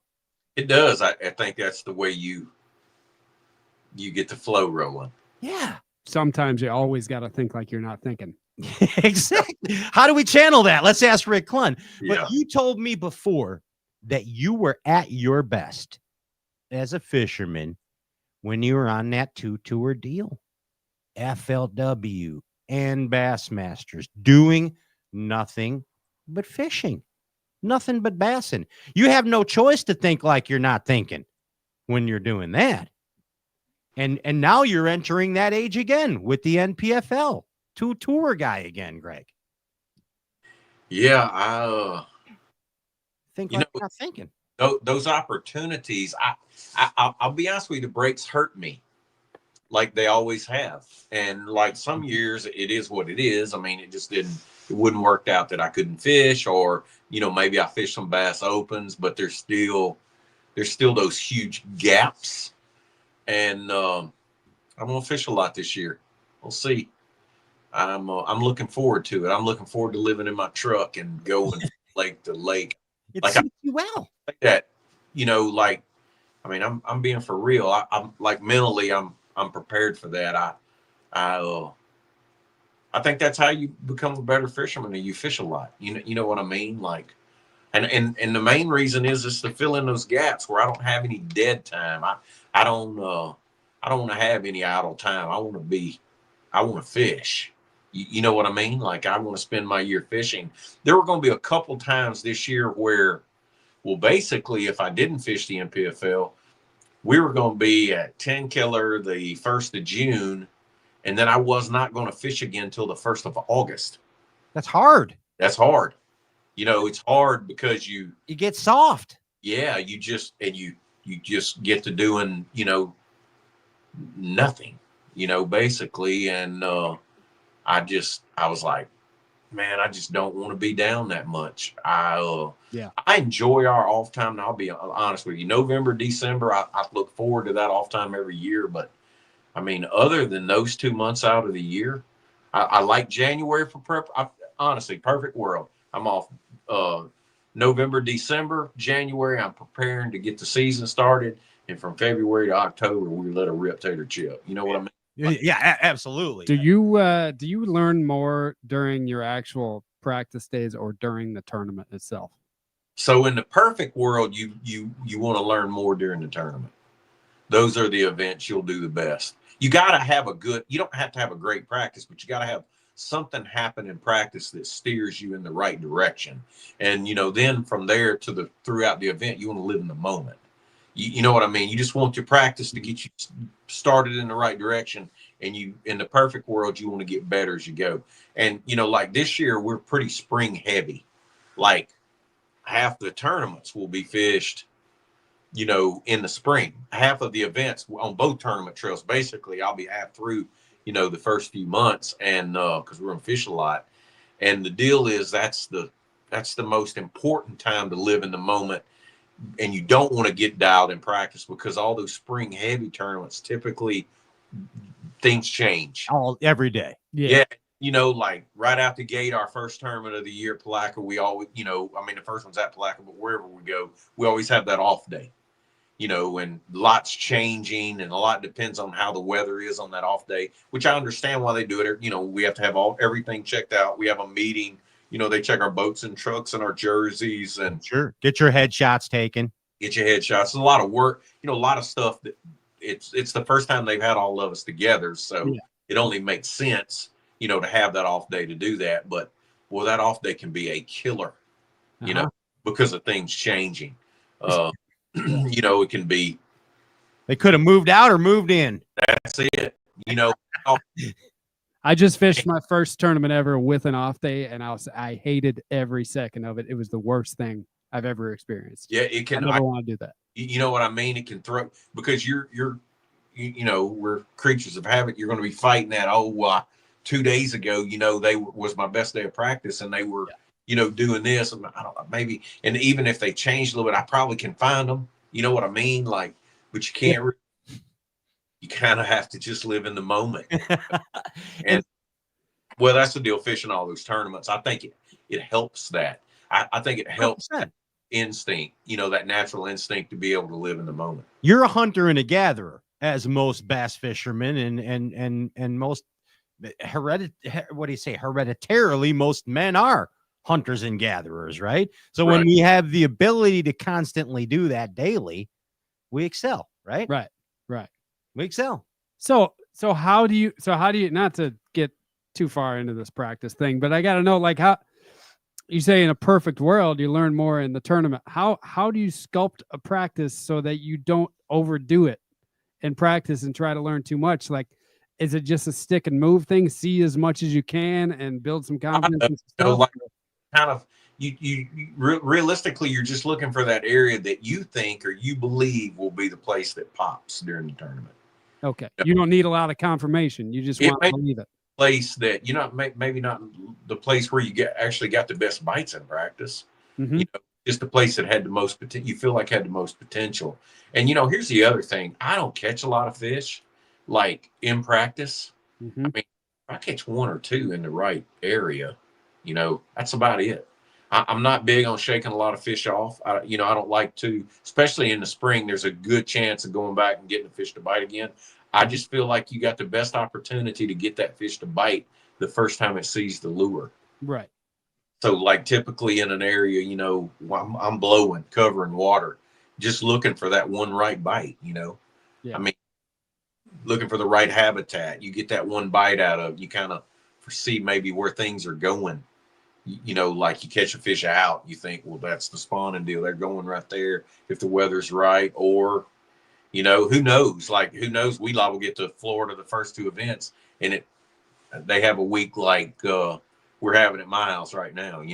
It's snowing there now. Yeah. Well, and I will tell you now, that is the thing that then you can dial. If it looks like it's going to be cold throughout the entire practice in the tournament, you can go ahead and dial in the practice.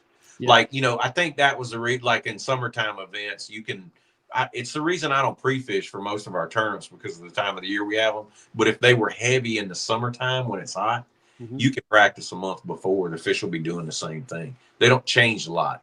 And, if it stays cold, they don't change a lot. But when those warming, it's cooled and it's warming up, that's when, they start to feel fish. Gets them to click.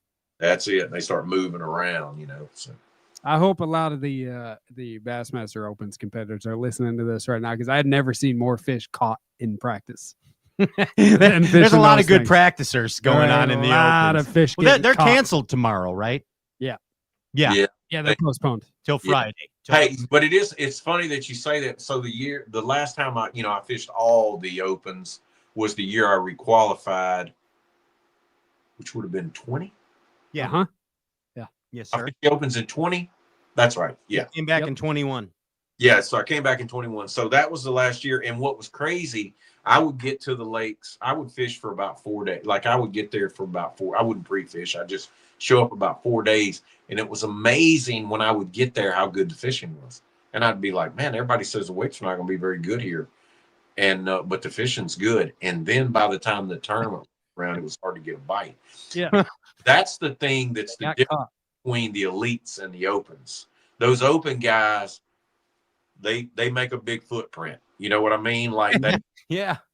And when the elites show up, those guys are weaving and bobbing and not staying in one area. And that's the reason our group, a lot of times when they're asked, they're not catching anything.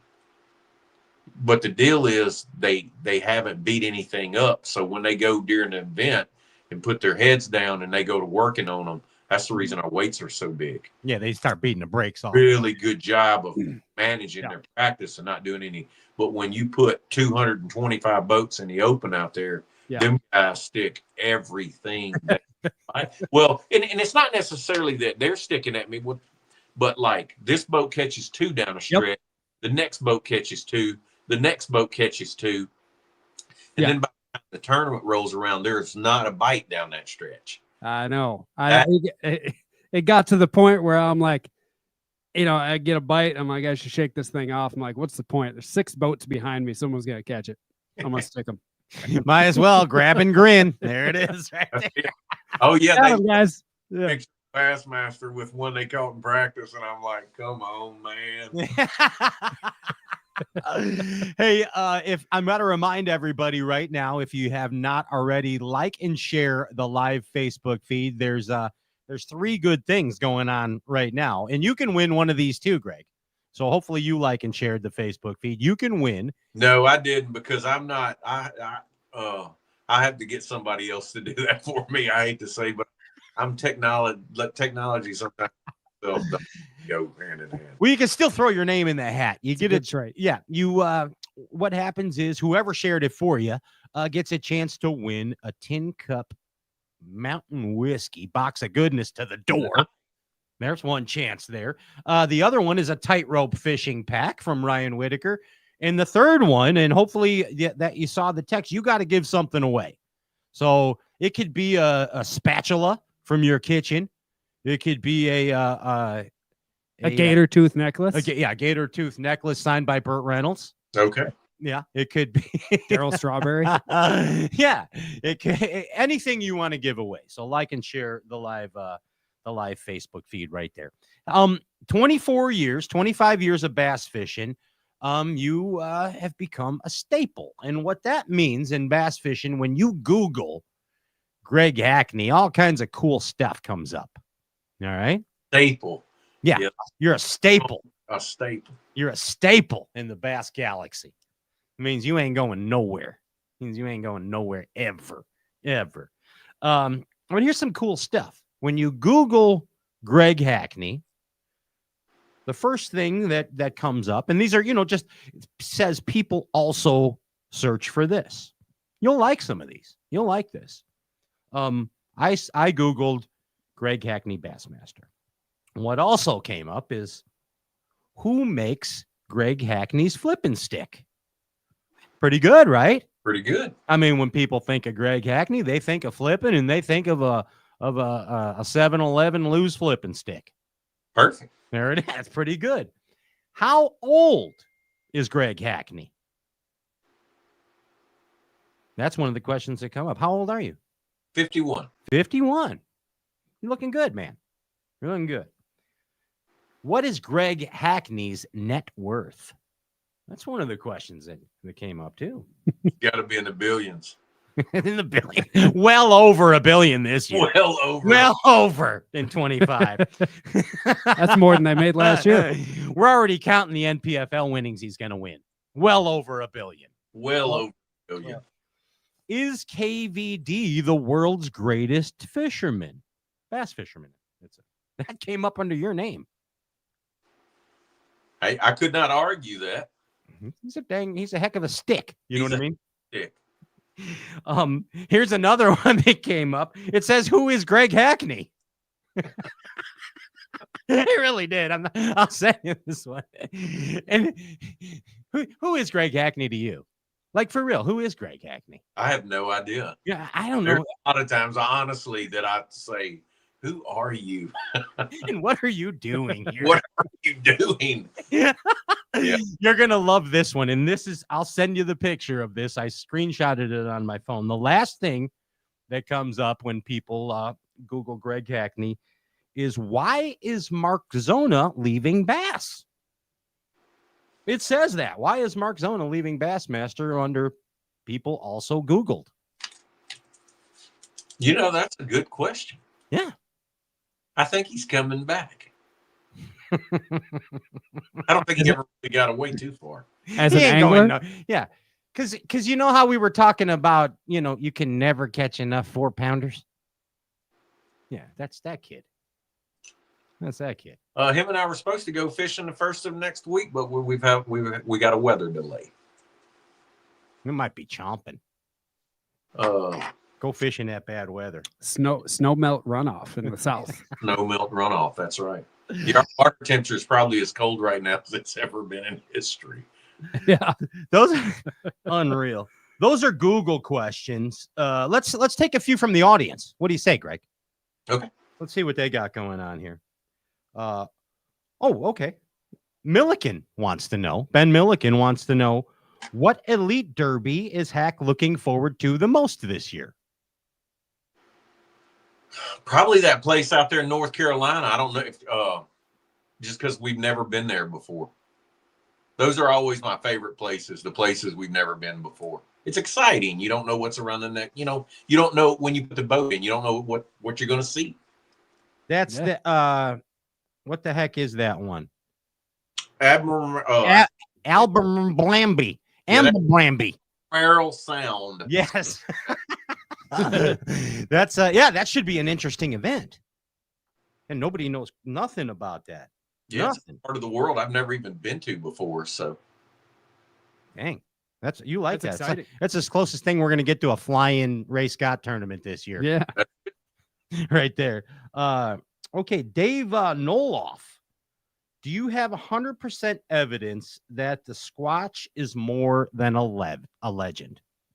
Do you have evidence that Bigfoot exists? I have some hair. That's true. And you feel that it is Sam Squanch hair? It smelt right. Where'd you find this hair? It's classified. I'd have to give you. Come on. It might be somewhere I wasn't supposed to be. It's from under.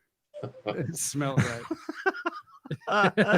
But seriously, I mean, I know you and I both are very strong believers in the paranormal and other things out there exist. Like, so, okay, no one's like, I'll talk to Fighter about this, and or same with Maddie, and they'll be like, Matt will be like, there ain't no Bigfoot, or somebody would have shot one already. And I'm like, well, you got a point, but here's the thing. The paranormal consists of ghosts, it consists of shapeshifters, and it consists of beasts. So, like, who's to say? You know what I mean, Heck? So they thought that the chupacabra, was when the aliens came here and visited, it was their pets, and they escaped. Is that right? That I have been told that. That's the chupacabra is a Mexican werewolf and allegedly is an alien pet. Was an alien pet. I fully believe that. Do you believe in shape-shifting? Maybe. Well, hear me out. So you know the band The Smashing Pumpkins, right? I do. Okay. What's that singer's name, Ryan? Billy Corgan. Billy Corgan. Billy Corgan will straight face tell you. Now, Billy Corgan's straight edge. That guy doesn't touch any chemicals. He just likes wrestling. He wrestles, I guess. Yeah. Like he owns wrestling. Like Matt and Taku and Caleb Summerall. Yeah. But he will tell you that he has sat in a room and watched someone shapeshift. Straight faced. He said it on Howard Stern. Yeah. Stern's like, you're crazy. No, it didn't. He's like, no, it happened. It happened. Do you believe that that's the human mind, or does that actually happen? Can that happen, Hackney? I don't know. If you've been around as many bass fishermen as I have, you will definitely believe in shapeshifters. Like that. Just like that. Yeah, the bass fishing world is full of shapeshifters. Shape-shifting. It's a real thing, though. I mean, do you think it could be real? Can shape-shifting be real? Hey, here's the deal. I think it's fun to believe. Yeah. No. That's what it is. It's the mystery. It's the mystery. Just like flipping to a laydown. Hey, it wouldn't be fun if you knew everything. Yep. Where would the excitement be? You know what I mean? Like, just be surprised. And tell Matt Robertson that maybe one of these days somebody will kill one, and we'll drive around and look, and they'll have it hanging in the garage behind the house. I agree. Knowing everything wouldn't be fun. It'd almost be like if you had a screen on the front of your boat that would show you there was everything down there. It'd take all the mystery out. Same way. Like shining you spot. We don't have that. Just flip at the log. Just flip anyway. You got to believe he's there without being able to see that he's there. That's right. That's it. Creatively Fun. visualize. It's fun. Yeah. Creatively visualize the bite. Gosh dang. All right, let's get a couple more from the audience here for Mr. Hackney.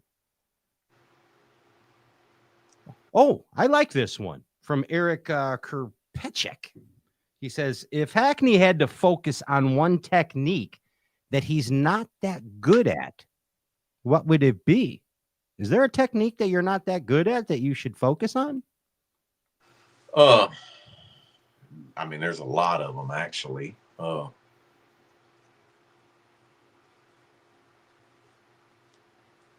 Man, I probably should spend more time pinging a minnow. Yeah. Like, it's not that I've not done that some in a tournament. I just don't spend any time. You know, I don't really spend it. I haven't really practiced at it. Does that make sense? I've done some of it, but I probably could use to spend some more time. Okay. Well, that's a great answer. Now get this. This reminded me of something. You and I talked about this before too. When we were kids or even young adult anglers, when you're out on the water, you would pretend you're another angler.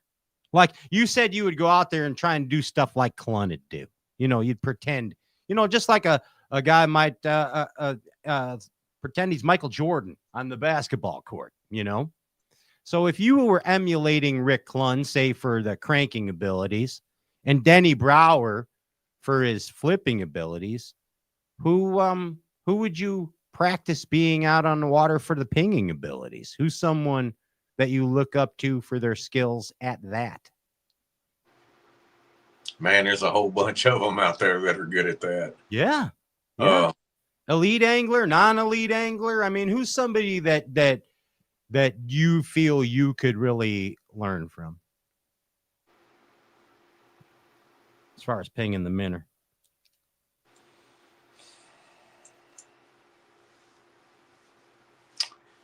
I don't know. I've watched so many, man. Michael Neal would be a good one. Michael Neal. Yeah, Michael Neal would be a good one. Like he gets it. He's focused on that. He's focused on that. He don't talk very much. You know what I mean? He don't say right. much, but from watching him, I can tell,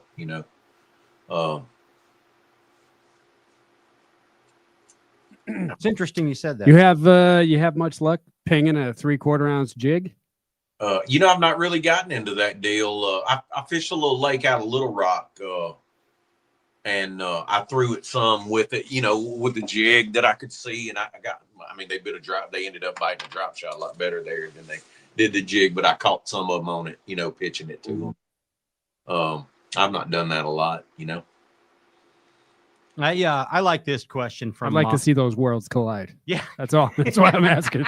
I'd love to see that. Well, here's the thing about about that style of fishing. I like to set the hook. Yeah, you know what I mean. That's one of the reasons that I like the jig fishing and the flipping and the big rod. I just enjoy to swing that hammer. I mean, at the end, like watching you do it too. Yeah, absolutely. It doesn't matter how you catch them at the end of the day, but like I just like that style of fishing, that style of power fishing because it's fun. I mean, that's the reason I do it. Yeah, it's efficient and it works sometimes, but I probably had the tendency to force it a little bit just because I enjoy it so much. It's just fun, And speaking of fun, I like this one from Josh Sokol, and this is a shallow water laydown question. We all love laydowns. Everybody loves throwing out a laydown. And Josh asks, during a certain stretch or particular laydown stretch, what is your bait rotation for fishing laydowns? Do you have a particular order that you go through when you're rotating baits? Honestly, in practice, like most of the time, if I was practicing for a tournament, I don't slow down very much. I'm typically winding something. I mean, depending on what mood I think the fish are in, you know what I mean? Like, probably a square bill is probably my favorite bait to throw on a laydown to start. Just keep going. And just keep going. Well, and here's the other deal. With a moving bait like that, when you're throwing it cover, I can hit it 5, 6, 7, 8 times and covered it, quicker, more efficiently than I can if I have to slow down and flip in it, But like I throw a moving bait a lot. You know what I mean? Like I cover a lot of water. Like in practice, like most of the time, throwing a thunder cricket or a spinner bait or, cranking that stuff and just trying to get a bite. getting that first bite, And then here's the deal. You said that earlier. I do that a lot. When I fish down a stretch or in an area or whatever, and I catch a fish, regardless on whatever bait it's on, I immediately try to think of like the way that fish was positioned, the way the cover was, what's a couple, 2 or 3 other baits that I could come back and catch that fish with, if that makes sense. Yeah, 100%. Like so many times, it kind of goes back to that deal we were talking about practice where, yeah, I might have caught one cranking in a stretch or caught one flipping and then catch them all spinner baiting during the tournament. Never even caught one the way I caught them in practice. Because again, I'm always thinking about what's 2 or 3 other ways I can catch that fish. I'm looking at the weather. There's just no, I couldn't, and it's all by feel. Like if I pull up on a stretch of laydowns and it's just whatever I'm feeling is the bait that I would start with. I can't explain that, but it's just like the conditions, the light. I get it. It's one of them buzz bait more. I need to be buzz baiting down these treetops, or I need to be frogging. You know what I mean? Like when you were out there on Champlain last year at the elite event, I learned a couple things from you, and it kind of applies to this. And the first thing was, start with the heavy jig. You might as well, because if they're not eating it, then you can always adjust. But if you're getting bit on the heavy jig, why not? And the second thing was, I remember we were in this area. It was like an old sunken dock or a sunken pier, Greg, and there was pieces of grass around it. And I know you'd caught a good one flipping a jig in there in practice, but you said, just like you were just saying, you're always thinking of another avenue to catch fish. You're like, man, if I could wind a plug through this, I would just knock the lights out. But you couldn't wind a plug because all the grass. But that 100%, those fish, if I would have put a plug on them, I'd have caught every one of them. Exactly. But you couldn't. It's like you're always thinking of other ways. Well, what if I could put this? What if I could do that? And it seems like, and correct me if I'm wrong, but it seems like what you were saying about your practice throwing the moving bait a lot and going fast. It's like if you can catch 1 or 2 doing that, you probably feel like if I slowed down, I could catch 10 or 15. Is that what you want to get bit on something that might not be the ideal thing to throw there, so that it builds confidence for the tournament? Is that right? Something you can just really, because we only, realistically, we got 2.5 days to cover 100,000 acres. Yeah. You cover as much of it as possible. So I'm typically pretty much in practice, high speed, covering a lot of water. And that doesn't even necessarily mean fishing a lot of water. It just means covering a lot of water. Fishing key stuff and skipping big areas. Yeah. I really enjoy to do that because it kind of goes back to the deal with the ship shape, the shapeshifter. Yeah. The deal with that is the unknown. Like I love to have had one good bite and have all this area to fish, and I don't know what's in the rest of it. Like that's exciting to me, to be fishing in the unknown. That's when good things. It really is. Like when you can pick out an area and you've not really even, it's all brand new to you, basically. Best. The tournament part. If all the women were naked all the time, it wouldn't be fun. It wouldn't be. That's exactly right. Hey, bass fishing's a business, Greg, and you're a businessman. I mean, and you've been running a business for 24, 25 years now. And this year, 25 is a new year of business. You know what I mean? You're NPFL, you're Bassmaster, and it's a new beginning. It's something new. It's the unknown, like you just talked about the NPFL, man. Are you looking forward to that deal? Yeah, I'm really. I'll be honest with you. The main reason the 2 reasons it fit, and it was going to fill up those gaps. But one of the biggest reasons, they were the only organization out there to totally ban the new technology. Yeah, I thought that was interesting. And I had a conversation with Brad back earlier in the summer, Brad Fuller, and he mentioned doing that. And I was like, man, if you do that, I'll have to fish, Okay. Like if I could, what the deal was, I was like, as long as it didn't conflict bass, I mean. And they were smart not to. Yeah. And I think they were. I think that's the whole deal. I'm like, I think that's the way to make the better way to make the world go around is don't compete with one another. You know what I mean? I agree. Like it was in the days when you were on FLW and Bass.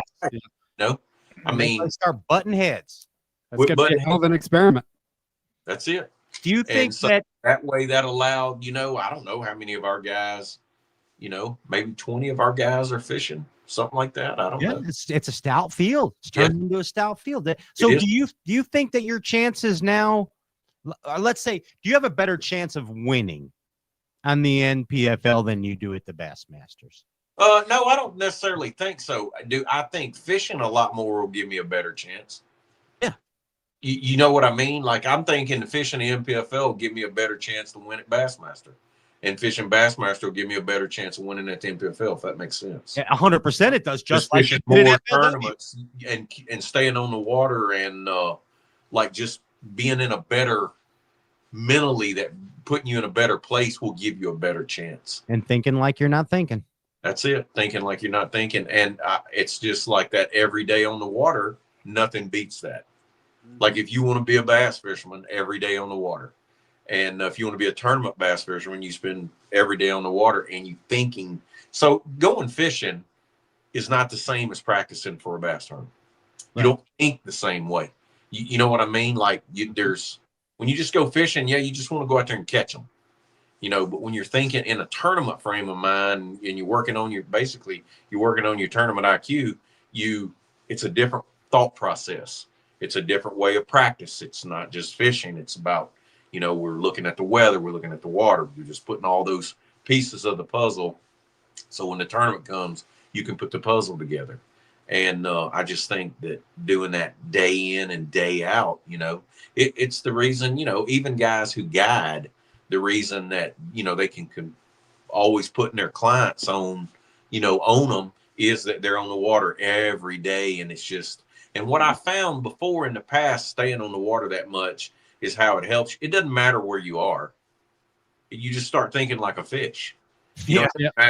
Florida or South Carolina or Texas or, wherever you just, So, I mean, even I feel like it will help me in the Bassmaster Classic because I will have fished 3 events off a week. Then we practice for the Classic. Like I will fish 3. Well, I'm actually going to fish 4 weeks. I'm leaving a week early and spend a few days, in Florida fishing before our first event, and just to get acclimated. And I'm gonna fish here too, but I'll have fished 3 events in a row, 3 weeks. Bam, bam, bam. Had a week. Yeah, repetition. Like I like that. I don't mind being off a week every now and then, but I don't need to be off for months. Just a week here and a week there.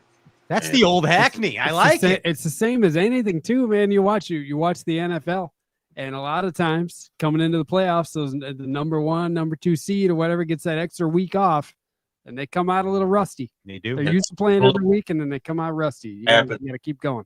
It happens in college football. It's like, man, a lot of times they're like, oh, well, we'll help us get over injuries. And I'm not saying that a little off time doesn't help. Sure. But not too much. A week here, a week there. You know what I mean? Not a month, a week, 2 weeks at the most. Even if it's 2 weeks, you won't be off for 2 weeks because a couple days before you'll be traveling. So let's call it a week and a half. But and you typically and here's the other deal. I mean, it's the bass rut. Like most of the fish do this year is during the time of the year when you want to be on the water every day. You know what I mean? Like at good places. So I don't know. It's an experiment. We'll see how it turns out. I'll check back with y'all later in the year. Let us know. I see a big year for Greg Hackney. You know how all businesses have a mission statement. You know what I mean, Greg? What's your mission statement for 2025? What is my mission? I've not thought about that. What's your mission statement for 2025? This new leaf, NPFL, Bassmaster. What's the mission statement for Greg Hackney? I don't know. I don't know what it is. It could be until Valhalla. Valhalla, I am coming home. This is 2025. I am Greg Hackney. You got all your tackle in? Everything ready? Did you get all your new stuff? Yeah. I'm. I mean, I don't have it all ready yet, but I have everything. You ordered a bunch of Boat new. runs well. I've got a couple hours on the boat. Runs well.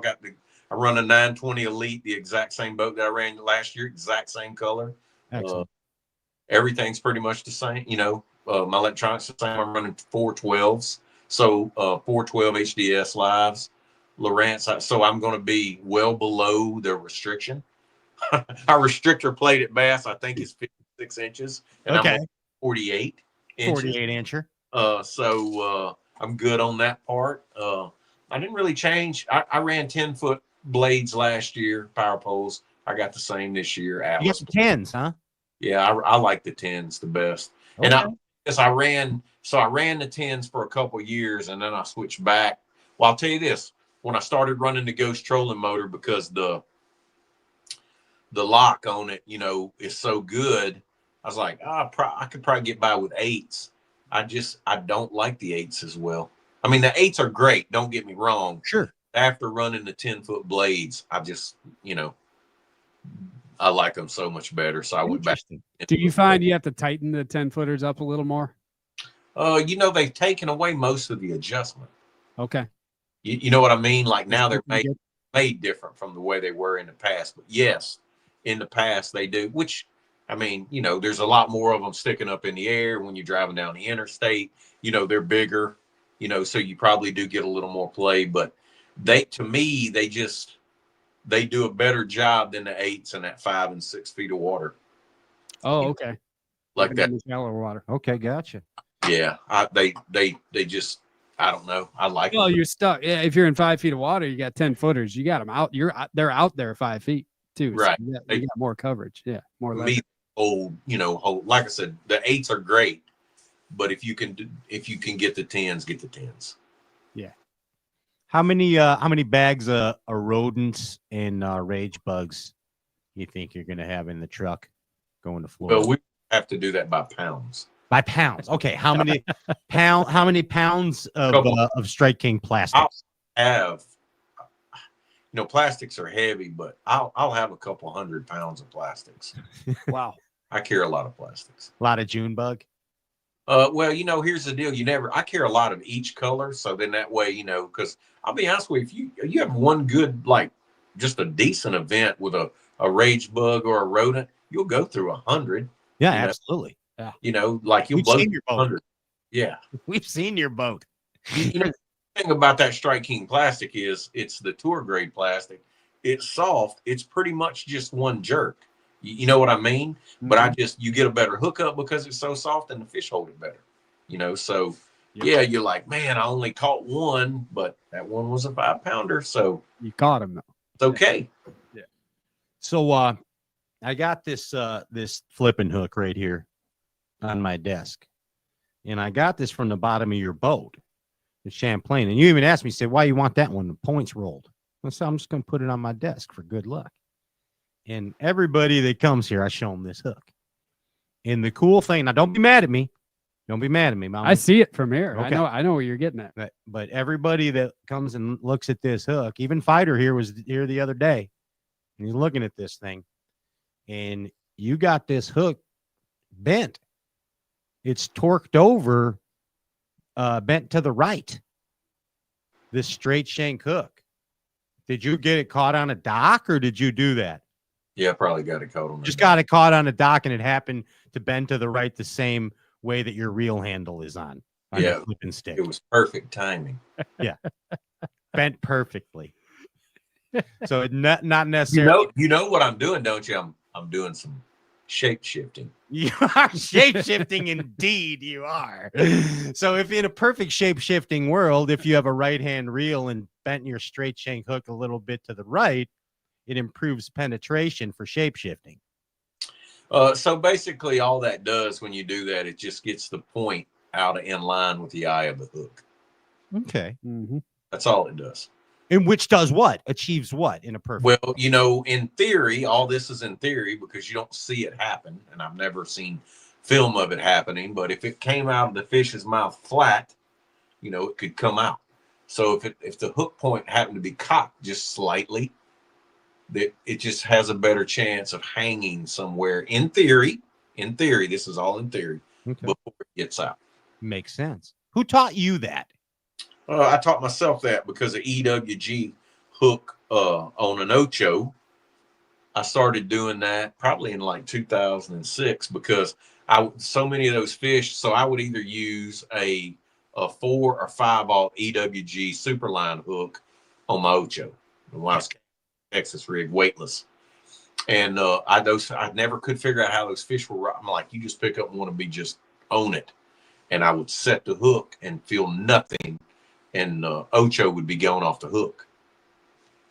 And I'm like, all I could figure was all that is lining up flat and just, and what was happening, they're crimped down on the worm, and when the hook comes straight out, they just pull the worm off the hook. Worm doesn't get out of that crack in their mouth. So, here's the deal. I know you've seen video of this. Like, a lot of times when a fish bites, their mouth is not completely closed tight. They're just holding it. Yep. I just felt like, I cocked that. I'll tell you this, I never open it up, because if you open it up, it changes the temper, and then there's a chance you could flex the hook. But if you cock it one side or the other, and you don't want to do it too much, but you want to do it enough. Like, you just kind of have to. I've experimented with it a lot, so I kind of have, how much angle I have the template right here. Yeah, I pretty much do that on all my hooks. You know what I mean? Jig hooks too on your jigs? No, only Texas. Only Texas. But like, it doesn't matter if I'm casting a worm or flipping or it doesn't matter. Like, if I'm using, I do it on an EWG style hook. I do it on a straight shank. It doesn't matter the style of the hook. I always cock it like that. I think it, again, in theory, it helps. If it doesn't help, it helps me. It makes me confident. It makes sense. Makes 100% sense. But I do believe there's a chance if you cock it too much, it won't penetrate. It'll just cut out. So there is and I notice on this hook, it is very slight. Yeah. It's outside of the eye. Yeah, it's very much. Just a little bit. There it is. Greg Hackney, you're a staple. Well, that's great. I hope that continues for a while. Dude, thank you so much for your support of this show. You and I go way back. You used to do the radio show with me, and you've been on Straight Cast since season 1, and this is the 10th season, dude. Hey, so I got a question to ask you. Would it insult you if I mentioned another podcast? Not at all. No, not at all. So I guess the last podcast I was on was the Mercer podcast. Yeah, you guys called me. Yeah. And I'm going to give Dave a shout out because he sent me, like, I typically do these and hold my phone. Okay. If you notice, I've got my hands free so I can talk with my hands. So Dave from the Mercer podcast sent me a nice deal to hold my phone. That's thank you, Dave. This is the first opportunity I've got to use it. Do you feel professional now? Like a professional? Yeah, I'm like, man, I can shoot videos and do all kinds of stuff. I'm like, so that's Dave at the Mercer podcast. And I will say the reason that I'm saying Dave at the Mercer podcast, he told me that every time I said it, I would get a beer if I said it on your show. So I'm trying to Dave at the Mercer podcast. Does it count if I say it? Yes. So you're up to a 12-pack now. Yeah, I'm up to a 12-pack now. I got one left. So thanks, Dave at the Mercer podcast. Yeah. We'll even give Dave at the Mercer podcast a bottle of Tin Cup when we see him. How's Perfect. But thank you so much, dude, for your support through this deal for all these years, man.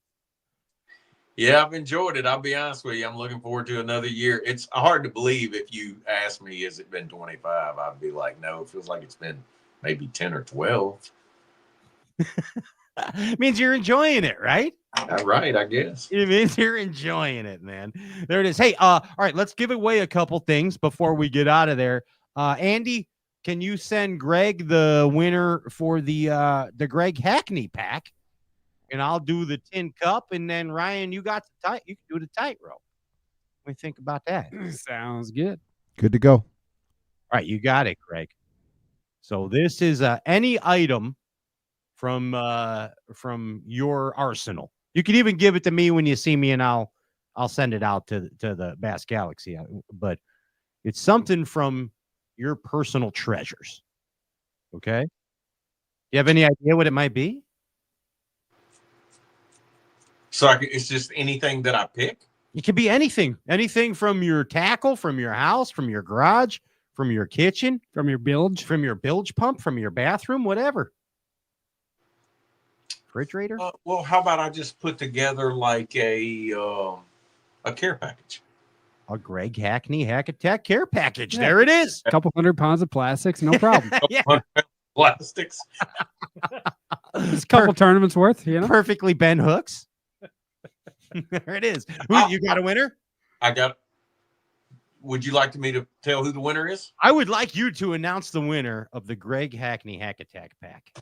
Bill Heller. Bill Heller, you won. Congratulations.